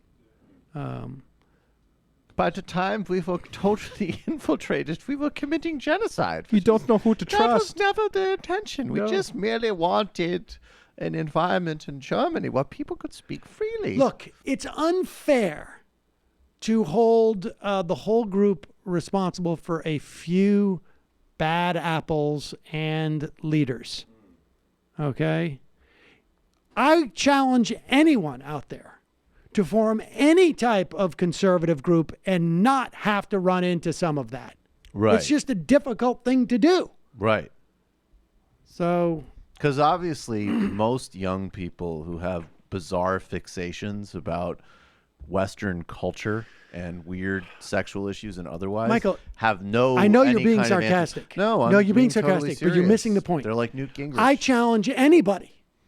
You can say this is Charlie Kirk's fault, but I challenge anybody here. Oh, no. To round up an organization of more than, let's say, 25 conservatives and have them not be racist or have a problem with Jews. Let's or do women. 10. Okay, or 10. I'd like to be extremely fair. I think that's going to be difficult. And fair-minded. So I don't care who you are. So before you cast the first stone, you go out and try and find 10 to 15 to 25 conservative people, put them in a room, and find one that's not, tell me they're free of people who are going to joke about being anti-black or anti. Let alone you want to start a national organization. I just know I feel bad for Kirk because I know how upset he was when the Crystal Clanton stuff came out. The National Field Director that said, "I hate black people, like fuck them all. I hate blacks." End of story. That's what she said. And you think you turn over a new leaf and then you fall right back into the same old habits. When you're like, actually, I got into this business because I'm so concerned about the plight of the black family. It's super hard. War and Peace. Why do you think Sanders is a better candidate than Warren? It seems to me their platforms and bases are nearly identical, but she's better poised to take advantage of Me Too activism, women's activism than he is. Sanders also still has a problem with many Hillary supporters. 2016 primary. It just seems to me that Warren is a better candidate for the moment the country's now. Okay, so before we open this up, I'm just going to assume that you're talking about in terms of a candidacy as opposed to like programmatic issues. Like I think there are some things that Warren. IMR said in the beginning, though, that they were indistinguishable mostly on policy, which is programmatic and not true. Well, their platforms are nearly identical. I don't think that's true. Their bases are similar, I think. But I don't know that their platforms. I think she is stronger in areas like banking and antitrust and more focused on that. Bernie, I think, is better in foreign policy and more sort of like broad-based economic issues. But I think she's stronger in terms of like just sheer sort of inside politics. I mean, she has the way that the Consumer Financial Protection Bureau, her ability to sort of work through Washington, I think it's pretty impressive. But I don't know. All of that's debatable. I mean, for all of the take advantage of the Me Too activism and women's activism, there's also a tremendous amount of misogyny in the country. I mean, let's have this conversation after the midterms. I got to just touch... Because I'm curious as to like how Heidi Heitkamp is going to do. I'm curious as to how, what we're going to see in terms of how well women are doing. I mean, we're just talking about sheer candidacy. It's just to me, I mean, I'll work it backwards. I think that there's a truth about some sort of residual, bizarre Hillary type hatred of Bernie, but I think that that's very overrepresented on social media relative to real life.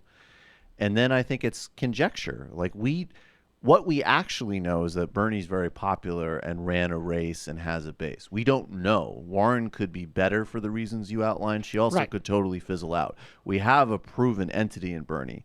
And for me, it's not just, I guess I would probably, I don't know. I mean, she might be better on policy mechanics of banking, but I don't think that there's going to be any real difference in terms of how they would approach it, particularly because I think we're still in a situation where it's not passing Congress and it is about who they're appointing and so on. But I think that with regards to the larger story of inequality and indeed foreign policy, like we're in a global moment right now. Like these things cross borders.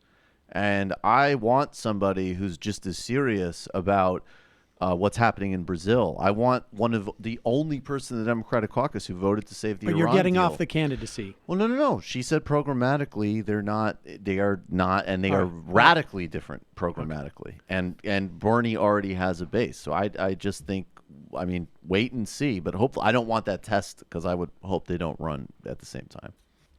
Attorney Andrew.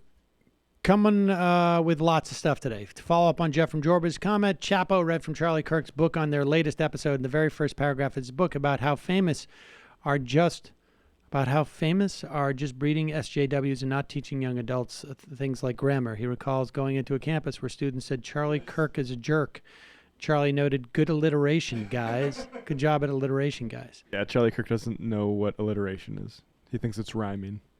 Oh, is that? Because I didn't understand. He says Charlie Kirk is a jerk. He's my like, God. thanks, guys. Nice alliteration. But wait a second.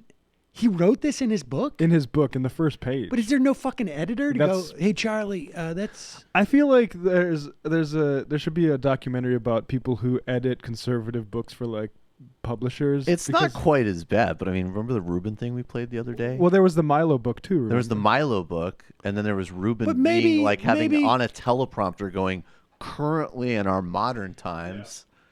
Like, Maybe there's just a typo. Maybe it was Carly Kirk is a Kirk. Charlie with a K. Yeah.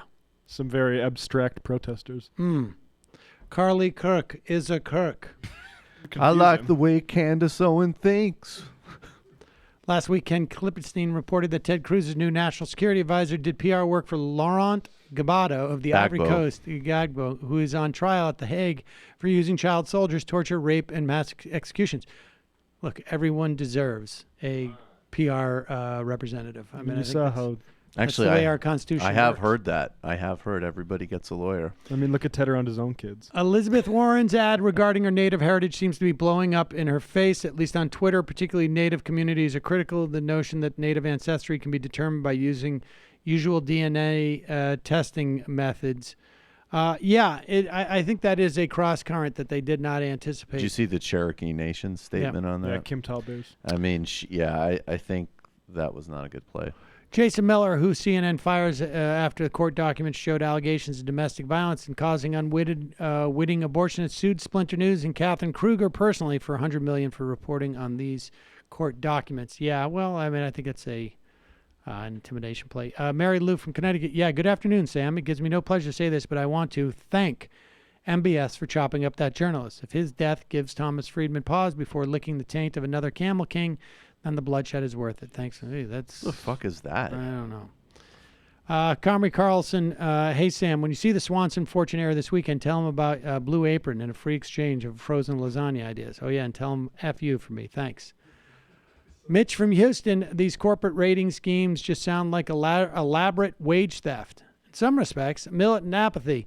Sam, I looked at that selfie that the Proud Boys took after they jumped those people the other night. Tell me why the F I am seeing an Asian dude and a Hispanic dude throwing up the white power sign.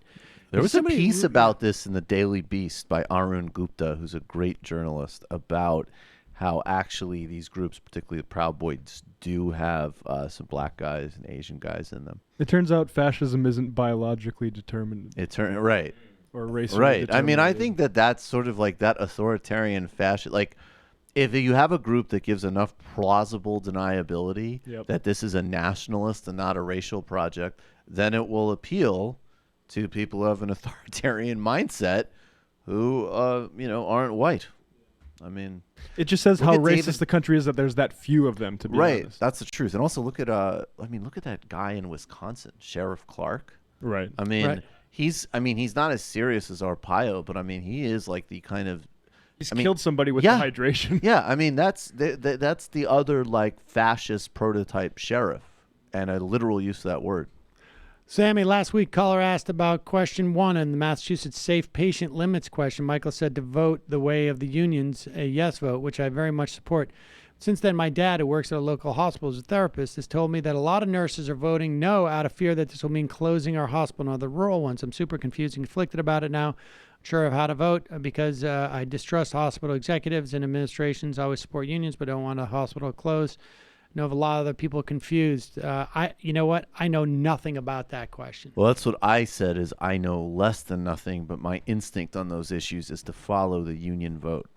Jeff from Regina. Is Sam still debating Charlie Kirk at Politicon? Hassan Piker just tweeted that he is debating Kirk. Yeah, he is, I guess, on Saturday. Spread himself and I'm going to do it on Sunday. Wow. So. By the way, I didn't mean to suggest when I said it's not a deep concept or determined biologically. Race and biology aren't. Race isn't a deep concept biologically, just in case anybody was confused. Leftist race science with Matt Leck. Here we go. Facetious. Good job, Matt. I was being facetious. Calling Well from done. a 502 area code. Who's this? Hey, this is Tom from Lexington again. Tom from Lexington. What's on your mind, Tom? I called again a few months ago about Jordan Peterson. I know Michael's writing a book about it. I actually have to write a paper about Peterson's rhetoric and how cultural Marxism is not a real thing. Oh. So that's what I'm working on right now. I got a recommendation for you. Cuck Philosophy did a good takedown on YouTube of this. That's a good channel. Heck yeah, I already subscribed to them, and I subscribe to all you guys. But the thing I want to talk about is, did you all see the Think Progress piece about how Portland cops found guns and alt-right Yes. people loaded up? Yeah, I have that right here, And- actually. This is from Yeah. over the summer, and this is actually from the Oregonian. So Patriot Prayer members, that's their group, stationed themselves on a downtown Portland rooftop with a cache of guns prior to a summer protest. City officials announced this for the first time on Monday,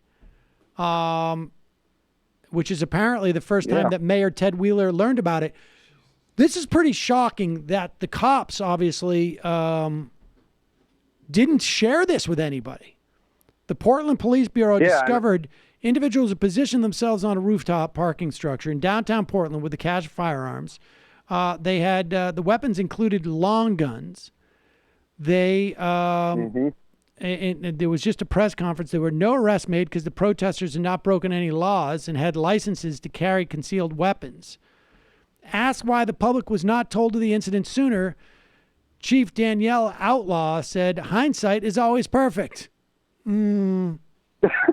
They're out of control. This is not the first story from the Portland You guys Police need Department. to, everybody needs to follow Corey Pine on this. Yes. He Yeah. reports this really hard, and we did a show on Majority Report over a year ago on the murders that took place in Portland with that alt-right guy as well. And there is a very long-standing pattern here of the gentle version would be police incompetence, and I would argue maybe some sort of complicity in this stuff. More vigilance than that would, be very vigilant out there. Very vigilant. This is pretty nuts that the police department, as a regular practice, does not inform the mayor that there were armed folks who were not just walking the streets with their, but actually taking a position on the top of a parking structure, which ostensibly is like where you would go if you were being a sniper, right? I mean, you don't have to be some type of tactician to know this. It's pretty nuts. Yeah, and I am from Kentucky, so I want to apologize for Mitch McConnell and the failure Kentuckians for the rest of this country. But if you Google EKU and police infiltration, someone at EKU published a paper, and I wish I could pull it up right now, but I can't, about how white supremacists have infiltrated police departments all across the country and law enforcement branches. And now we're seeing it play out in real time with what happened in New York and what happened in Portland. Yeah. I have to say, though, sorry, go ahead. Yeah. Well, I got one more thing for you, Michael, but it's on a different matter, but you go ahead. I think there's even something to be said, even in this sort of like, who is the ultimate enemy sort of conversation, and obviously recognizing that centrists and neoliberals are a major problem.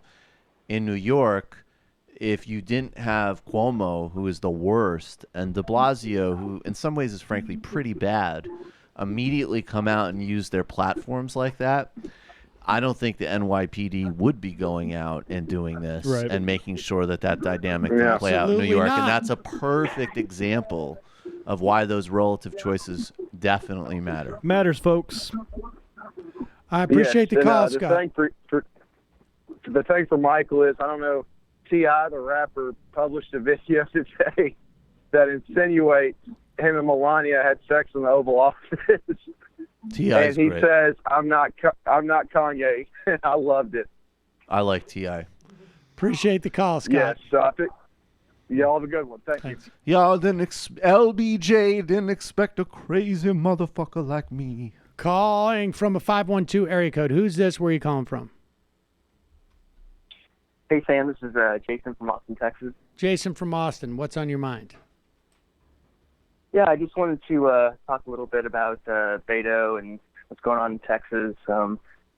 think it's popular for pundits every 4 or 2 years to kind of poo-poo the chances of, Texas turning blue or purple. At least I've lived here all my life, and I definitely feel like this midterm is different. It feels different. Beto's been pretty effective at the ground game. He's setting up these pop-up offices all across the state. Volunteers can come in, phone bait, block walk, not just for him, but for all the down-ballot candidates, and there's some really good ones. And I don't know, I feel like he has a good shot. The recent polling has him down anywhere from 9 to 12 points. I don't think that's accurate. I think there's a lot of energy and a miscalculation of the expected electorate. So I just wanted to give my 2 cents on that. I mean, I hope you're right, Jay. I hope you're right. I guess we will see. And, one more thing, I can call back and talk about this later, but I work in television and radio, and for a short time last year, I was a producer on Alex Jones's show. Wow. So, whoa, don't call back. Wait a second. Be a guest on all of our shows all the time. All right, Jay from Austin is most talented broadcaster you ever worked with? Do tell. Totally unprompted question. Absolutely. The guy's a madman, and he eats about 5 times a day. He drinks, about 3 or 4 mixed drinks, vodka and mixer before he gets on, and pretty much wipes himself out by about 4 or 5 in the evening. Really? He's taken the page of Trump. He would always say in the office, like, I'm just going to go for my gut from now on. I'm not going to think about things. I'm just going to go with my gut. And he's certainly been doing that. And so, he's very talented. So wait a second. Are you saying that he is he's genuine? Like he's not putting it on, or I mean, how much of what we see from him is just he's a guy who has a drinking problem, and is just some type of a glutton and a little bit maybe unstable. How much of it is that, and how much of it is sort of calculated to make money, or is it sort of tough to disaggregate those? Yeah, I mean, I think he's lost any sense of humanity throughout the years. His ego is just kind of melded into his brand, and I think he's a very confused and disturbed person. But he's as genuine as he's capable of being. He just is. He's just a very disturbed person, and he's not a bad guy. Like he's friendly in the sense of, like, if you're around him, he has moments of humanity. I don't know. I don't think he has a real sense of himself. He just exists in his own, warped, acid trip mind. He's just very sick. Jay, what brought you to work for him, and why did you leave? Well, I was working on a show that wasn't renewed, and I just needed the work. I applied not knowing exactly what it was, and it ended up being him. And I was so curious, I just had to do it. Right. I'm a DSA member and a leftist, but I just had to do it. And it's the people that work there are actually a little more disturbing than Alex himself. They're the true believers. Alex doesn't really believe anything. He just is. But the people that work there, they have gotten pretty good, or they were getting pretty good at developing their propaganda through Twitter and YouTube, and they would just churn out content around the clock, just like constantly churning out this filth. And it was pretty impressive to see from that standpoint. Why did you leave? I just, got a real job. So I work for the state now. So do you ever go back? I mean, do you have any friends who are there? No, I mean, you can't make friends with these people. They're all broken people, and You know? All right. Well, Jay, I appreciate Not the call. that Troyer guy. Fascinating. He seems really centered. Yeah, the Cuck Slayer. The Cuck Slayer. Wait, did you meet How those is he minor doing? figures too? Yeah. Did you like what is Oh yeah, it's a whole big family over there. Wow. anything interesting that you can tell us about them? Like About Watson or the Cuck Slayer? I mean, they're the most interesting thing is how boring they are. You know, they extraordinarily boring. They have no hobbies or things they do. They everyone that works there is, you know, they're single people mostly. They can't form relationships. It's a pretty miserable place. Wow, that is a Check. Yeah. Prejudice, Everything which makes means to sense. prejudge. All of my prejudgments are being validated by this call. Well, imagine my shock. Well, imagine my shock. Imagine my shock. Jay, really appreciate the call. If you think of anything else to let us know about what's going on there, let us know. Appreciate I it. feel bad for Alex. If you have any good correspondence, let us know. Yeah, Alex thanks. Jones should have cooler people around him. He's a broadcast talent. Well. He shouldn't have these nothings. You want them to be little controllable lemons. Right. As long as they show up on time. Don't ask We for should raise. have asked. That's true. Should have asked about Cernovich. Farmer, yeah, Call in Jay, again, Jay please. from Austin, we got to do that again. Farmer Gillian, just an FYI, Portland, Oregon, the mayor is also the police commissioner, and the Portland police chief, Danielle Outlaw, is a black woman who previously worked for the Oakland Police Department.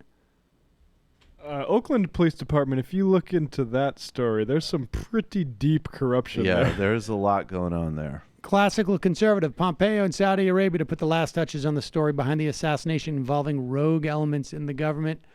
Ryan in California, Sam, did you have fun playing softball? Don't worry about the rest of it. Have fun. Play isn't work, it's play. No, of course I had fun. It's about the numbers. all about the Chappie, numbers. back in the 60s, pro-war advocates never faced such intense dissatisfaction from students. Signed, born yesterday. Left is Goka. Sam, your power level is 9,000. So why are you being put up against a little fish like Charlie Kirk while Jenk gets Tucker Carlson, which I'm sure he's going to F up just like he did with Ben Shapiro? I haven't seen that Ben Shapiro thing, but, Jenk has got a much bigger channel. Dr. Chaos MD, Bill Maher's problem with college campuses is that no one on them thinks he's funny anymore, and they don't want to waste their money, time listening to his BS. Indeed. Kentucky Fried Comrade, hey, I'm our crew. Special save the date reminder, November 3rd marks the 1-year anniversary of the altercation between Rand Paul and his neighbor. We'll be tweeting out pictures of barbecue ribs in honor of the occasion. Left is best.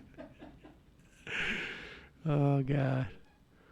Old school, new rules. Pepe is a victim of these awful memes. He's not used consistently because he was pushed into right-wing memes by the left reporting it that way. Yeah. Says who? Jason Miller, yes, is suing Gizmodo. Fat Nixon, do you still think Warren's release of the DNA test was a good idea? Yeah, I do. Look, I think it was. I think it's been more problematic than they anticipated, but I don't think in 3 or 4 weeks that people are going to remember it. Yeah, I think Warren paid lip service to the tribal affiliation and DNA distinction in the clip, but she probably should have done a lot more of that. Yeah. But I think what your point is the people that were saying that this was meant to make the MAGA people shut up about it, that wasn't the point. No. The point is to stop keep it off the editor's desk. In 6 months, they're not going to be writing long features about this anymore, like they would have been had she not done this. That's my theory. I mean, if they start writing those 6 months from now, we'll see. But JJ Cool, using your blackjack skills and baseball stat analysis, what are the odds that any official is held accountable in the Khashoggi murder? 0. Ramble on. Bernie, help the Klan get elected. If you think us brown folk don't recognize that or resent him for that, you're F. Crazy doesn't have the Warren doesn't have the baggage. She'll kill him in the primaries. We'll see. I don't know how Bernie helped the Klan get elected. I don't know how you make that assessment. Blaming Trump on Bernie? Yeah, I mean, more Bernie voters voted for Clinton than Clinton voters voted for Obama, but I don't follow that. I mean, Primaries are primaries. Communist dog. Doug, comrade, dude, teach Di-Fi a lesson, vote for Kevin. Artisan Knob. I was looking for a pro-union t-shirt as part of my Halloween costume, came across one that said, if you hate unions, move to communist China. First, what does it mean when they call it a Mitch Daniels troll shirt? What do they mean? Second, is it actually pro-union? I can't follow any of that. Is Mitch Daniels some sort of Chinese was he a Chinese ambassador? I know China, per John Oliver, is very afraid of American-style organizing in their factories. I don't know. Of course. Yeah. Call from 647 area code. Hi, sorry. Let me get out of the office. Sorry. Yes. Hello?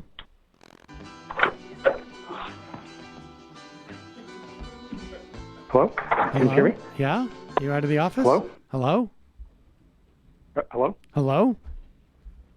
Oh, hi, sorry. Yeah. So, my name is Ross, and I'm calling from Toronto, Canada. I'm actually calling about, sorry, I'm a little nervous, calling about Sears Canada, and how it basically foretells what's happening with Sears Holdings. I'm wondering if you're interested in that. Oh, Sears in Canada. Yeah, okay. So basically, it's mostly the same cast of characters. Edward J. Lampert was the majority shareholder, followed by a couple of his crony friends. They were actually friends in real life. Bruce Berkowitz of Fair Home Capital. Uh-huh. And Schwartz of Blackstone Financial. And basically, like you were saying, they were basically stripping all of the value from Sears Canada. So one of the things that they did is that after, I believe it was 4 to 5 years, no, more actually, 7 years probably, closer to, of no profits, what they did is they sold the leases to the 2 largest stores. Basically, the flagship store. Yeah. And one of the other ones in a very profitable suburban mall. And because the leases were signed in the 70s, the prices were very handsome, so much so that it actually caused Sears Canada to post its first profit in about 6-7 years. And immediately they took that money and plowed it 100% into dividends. And of course, the same cast of characters, they were the majority shareholders in Sears Canada, so they got all the money to themselves. Right. So instead of reinvesting it into the company, it just went into Eddie Lampert and ESL. Right. In fact, ESL Holdings is the largest shareholder, followed by Eddie Lampert. And they were basically one and the same. Eddie Lampert actually held shares buy and sell. And part of that happened was there was a time once when up to 75% of Sears Canada shares was held by Sears Holdings. Eventually it was sold off little by little, but by the time Edward Lampert came into the picture, it was about just under 50%. And one of the things he did as squeezing out more money is to sell off or spin off the Sears Canada shares from Sears Holdings. Right. And as majority shareholder, guess who got the majority of Sears Canada shares? He and ESL Investment. Of course. Exactly. So basically, what that story about the leases being sold out echoes what happens with Seritage. And the thing, I'm not sure if you mentioned, but the thing about that is 50% of Seritage is actually held by Sears Canada. And of course, Sears US, Sears Holdings. And of course, the majority shareholder is Sears Holdings is Edward Lampert. But either which way, he gets his cut at the end of the day. Yeah, he is completely. He's set up a situation: heads I win, tails you lose type of situation. And exactly. Yeah, it's amazing. But I appreciate that insight about Canada. That's fascinating. That is just basically just naked draining of the profits. One more note, quick. Yes. So basically, this is going to be the real reason why I called. So I am relatively unscathed, but this is what's going to happen to the U.S. people. The Canadian Sears retirees got a haircut of 25% on their retirement, the defined benefit because Sears Canada was intentionally not investing into the pension fund as a way of holding off on bankruptcy. So probably the same thing is going to happen to Sears US. And because of the ways that the laws are written, despite the fact that I was owed over $25,000 in severance pay, I got none of that because bankers that loan money to a company that's declared as bankrupt are first in line to get their money. Okay, yeah, let me explain this. This is yeah, and I think I did mention this. So his hedge fund loaned money to Sears and made it in such a way so that it was a secured loan. So when a company goes into bankruptcy, there is a list of people essentially or entities. And there is a hierarchy as to who gets paid the first dollar. And once they're made whole, then you can move down to the next class of people who get the second dollar, essentially. And when he lent Sears the money, he put himself in first position, and the workers are way down the list. In fact, there's probably going to be no money for them at all. They're going to go to the Pension Guarantee Trust, which basically only provides them about 65 to 70% of their pensions. This is an entity that is a quasi-governmental agency that is funded by sort of a fee, essentially, over years. And ran by Mnuchin, I believe. And who was on the board of Sears with Lampert. So, exactly. Yeah, this is such a scam. It is, and that's why I say, like, it really is the equivalent of being in a marriage and knowing, like, we're getting divorced as soon as the kids go to college, right? So I got a 7-year window, and every time I get a paycheck, I'm going to take a couple of bucks and I'm going to bury it in the backyard, or I'm going to go and I'm going to sell our boat. Or I'm going to sell our, whatever it is, our washer dryer, and I'm going to take that cash. I'm going to put it in the backyard and just tell the wife, oh yeah, the thing broke. We just throw it out. We can't afford a new one. I mean, that's basically what's happening with this whole thing. From day one, this was the plan: run this company in the ground, pull out every single dollar. Put them on the hook, send them into bankruptcy. It doesn't matter because I may lose some as the shareholder theoretically, but I'm going to make twice as much as the person who put them in the hole. I appreciate the call. Thanks, Rosh. Thank you very much. Bye. Thanks for your time. And apparently that's already happened in Canada. And the extraction was taking the Canadian division, splitting that off. He extracts as much as he can out of the Canadian thing, and then he sinks that one too. It's unbelievable. It's such a goddamn scam. It's like they turn the economy into a board game that they can play. Well, this is what I've been saying. Midas touch. I mean, I have been saying this for 4 or 5 years, that they're running these companies like it's all about the side bets for them. They have their own cottage industry embedded in this bigger company. So we look at the CEO of Sears and say, like, oh, it's in this guy's best interest to make Sears successful. But what we don't realize is that he's got a sort of a transcendent enterprise in which Sears is actually not relevant. In fact, it's really just a machine in which you extract from. It's like I'm trying to think of another metaphor here where we think it's important for the car, for the engine to run, but no, actually it's it's just going to suck all the energy out of the engine. It is not really fueling this car. It's fueling a different vehicle. I got to come up with a better. You had a bunch of metaphors during the interview, so I think you did pretty well with a few. I mean, I think I know we're getting divorced, and so I'm going to start stealing away money. The tree one was pretty good too. The tree one, yeah, that's from The Giving Tree. I'm not sure if you're aware of that book. I know who Shel Silverstein is. Yeah. Wow, look at you. Falling Up. There you go.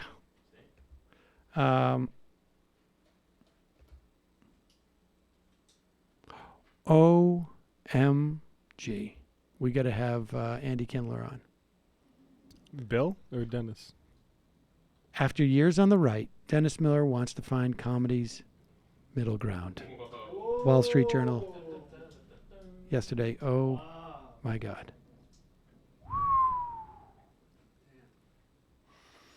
Chills. Oh, my God. It's the end of an era. Bop, bop, bop. Folks, my work here is done. It was great while it lasted, but now I can go home. What was the story? I forgot the story I was going to tell about Mark Green. Michael's not here to prompt. What were we talking about? Was it Nader related? I can't even remember now. Huh. Bloomberg? No. Wow. Sean.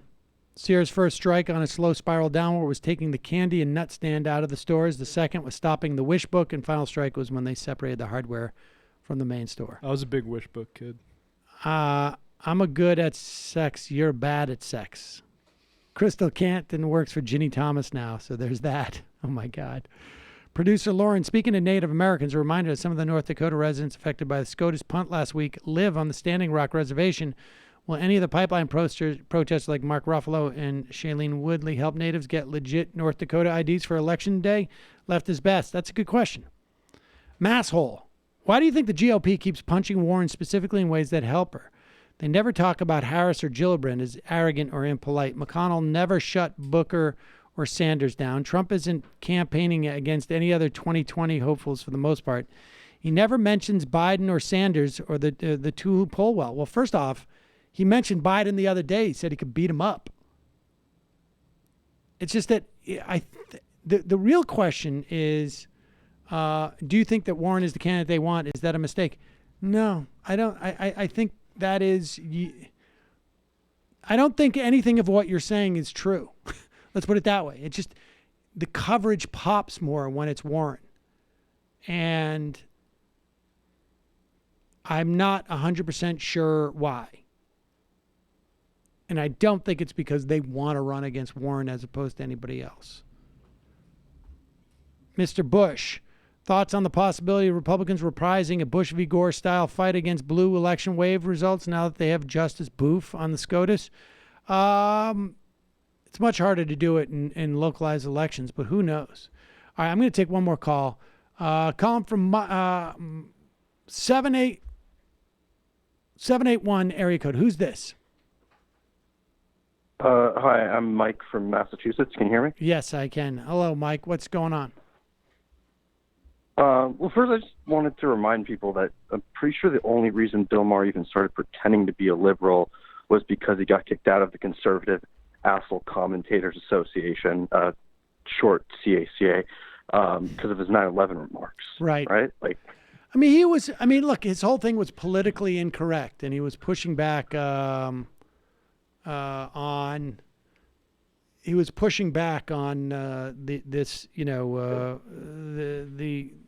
the whole notion that we have to be politically incorrect. Correct. It was just silly, but yes.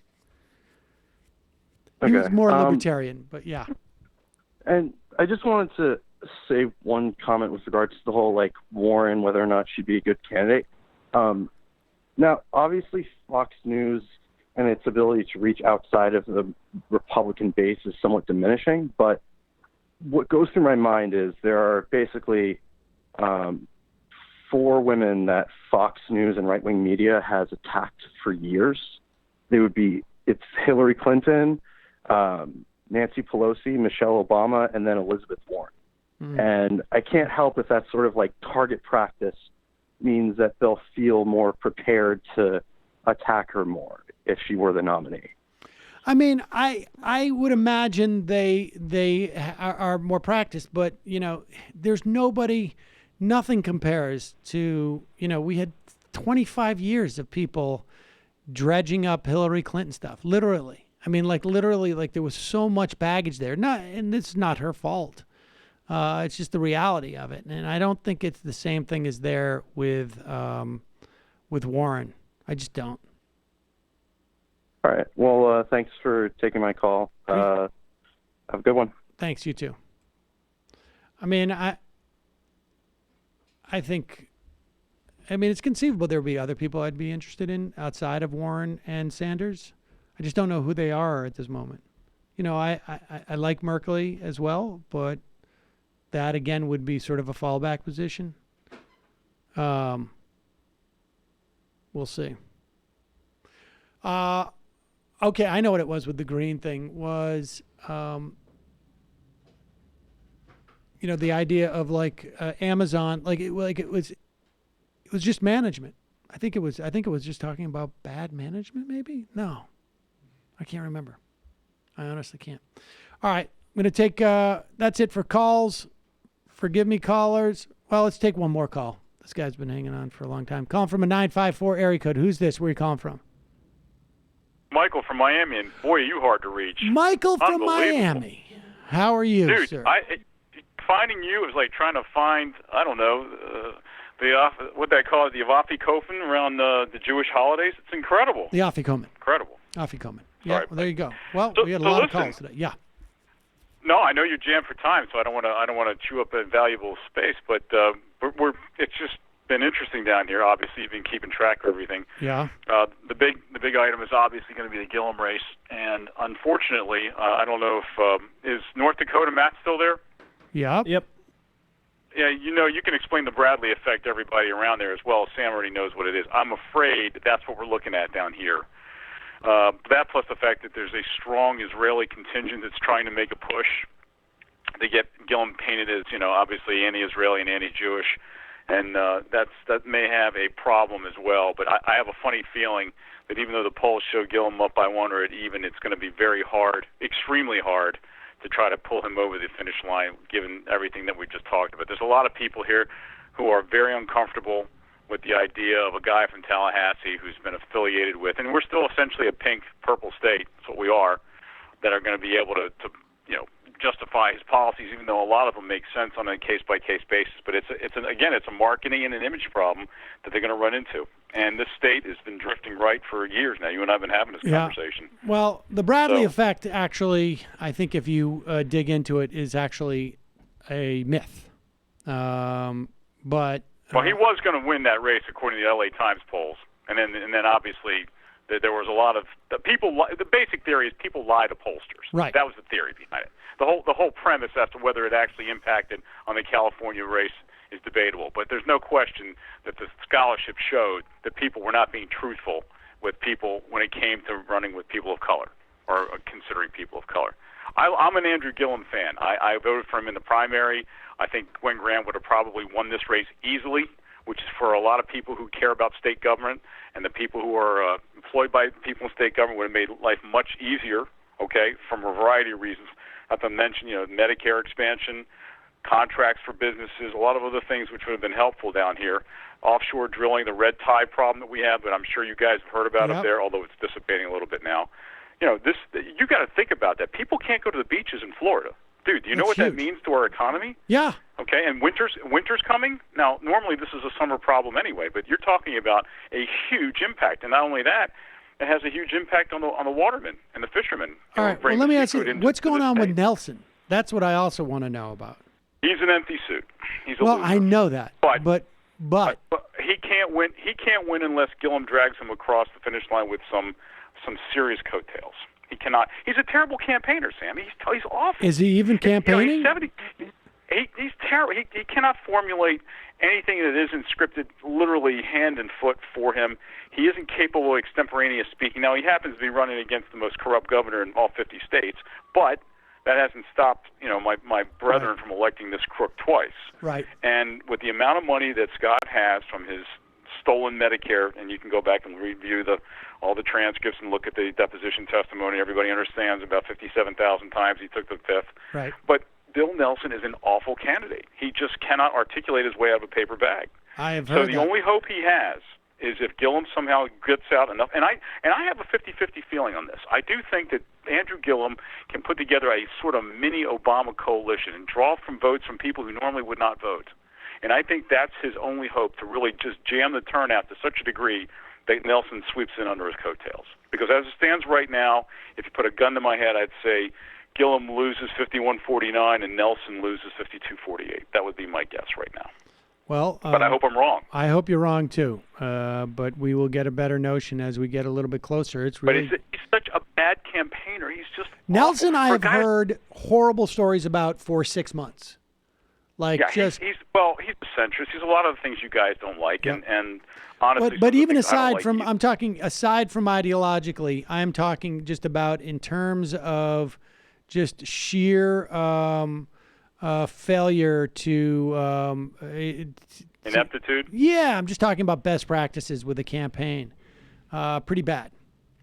All true. Did you guys happen to see the Parkland town hall when they did it with the kids at the Broward Center right afterwards? And that's when Mark and Rubio got roasted at that point in time. He was there for that. Okay, and as bad as Rubio looked, and he did look, out of his element, Bill Nelson looked like a doddering old man who just appeared to be completely out of it. Yeah, it's crazy. And the only reason that he's close is because he's running against a guy who is just incredibly corrupt and incredibly unpopular in some respects. But he has a ton of money. And at the end of the day, with about 10 days to go, he'll do what he did 4 years ago. He'll dump about $15 or $20 million of his own money into the campaign, and that may get him across the board. But Andrew Gillum is capable of overcoming that with a big turn. It's all about turnout. I know it's a cliche, but it really is true. Yeah, you're right. Well, that's really the story across the country, frankly. Yep, it is. And I wish we had more time to talk about the other things in the House. And I just think that they've got to get rid of the Senate. Forget the Senate. The Senate's lost. You've just got to try to win the House and pray that you can do that. And we also though, for 2020, it's important what we that we can keep it 52-48.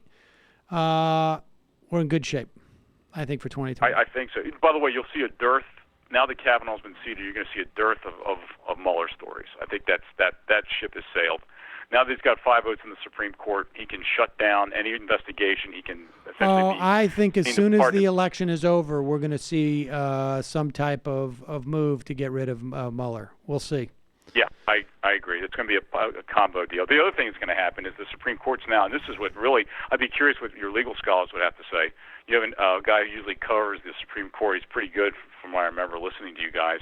But the real threat here is that Trump's going to there's a case actually working its way up the federal courts, which is going to allow the federal pardon power to extend to state action. Yes. And that's going on right now. Appreciate the call. Thanks, Mike. Take care, buddy. I'll talk to you soon. Okay. We'll talk about that case. That's serious. Yep. Beep. All right, folks. No more time for calls. A couple IMs, then we'll be out of here. Programming note, Michael will be here tomorrow. I will be here Thursday. And an early Friday. We're going to start at 11 a.m. because we've got to fly out to L.A. for Politicon. Brother from Brooklyn, Warren destroyed her 2020 chances. Harris, Booker, and Gillibrand will attack her for faking her identity. Jamie is right. Biden and Sanders are the only two who would beat Trump. John Pilger's Cuck. Sam, do you consider joining intramural basketball league? I can easily see you averaging 20-20-10 a game. In addition, I think literally dunking on people would do wonders for your self-esteem. Left is best. Charlie Kirk is a cuck. I would do that. Christo, I should. I thought you were going to Mark Green story. Can't remember it.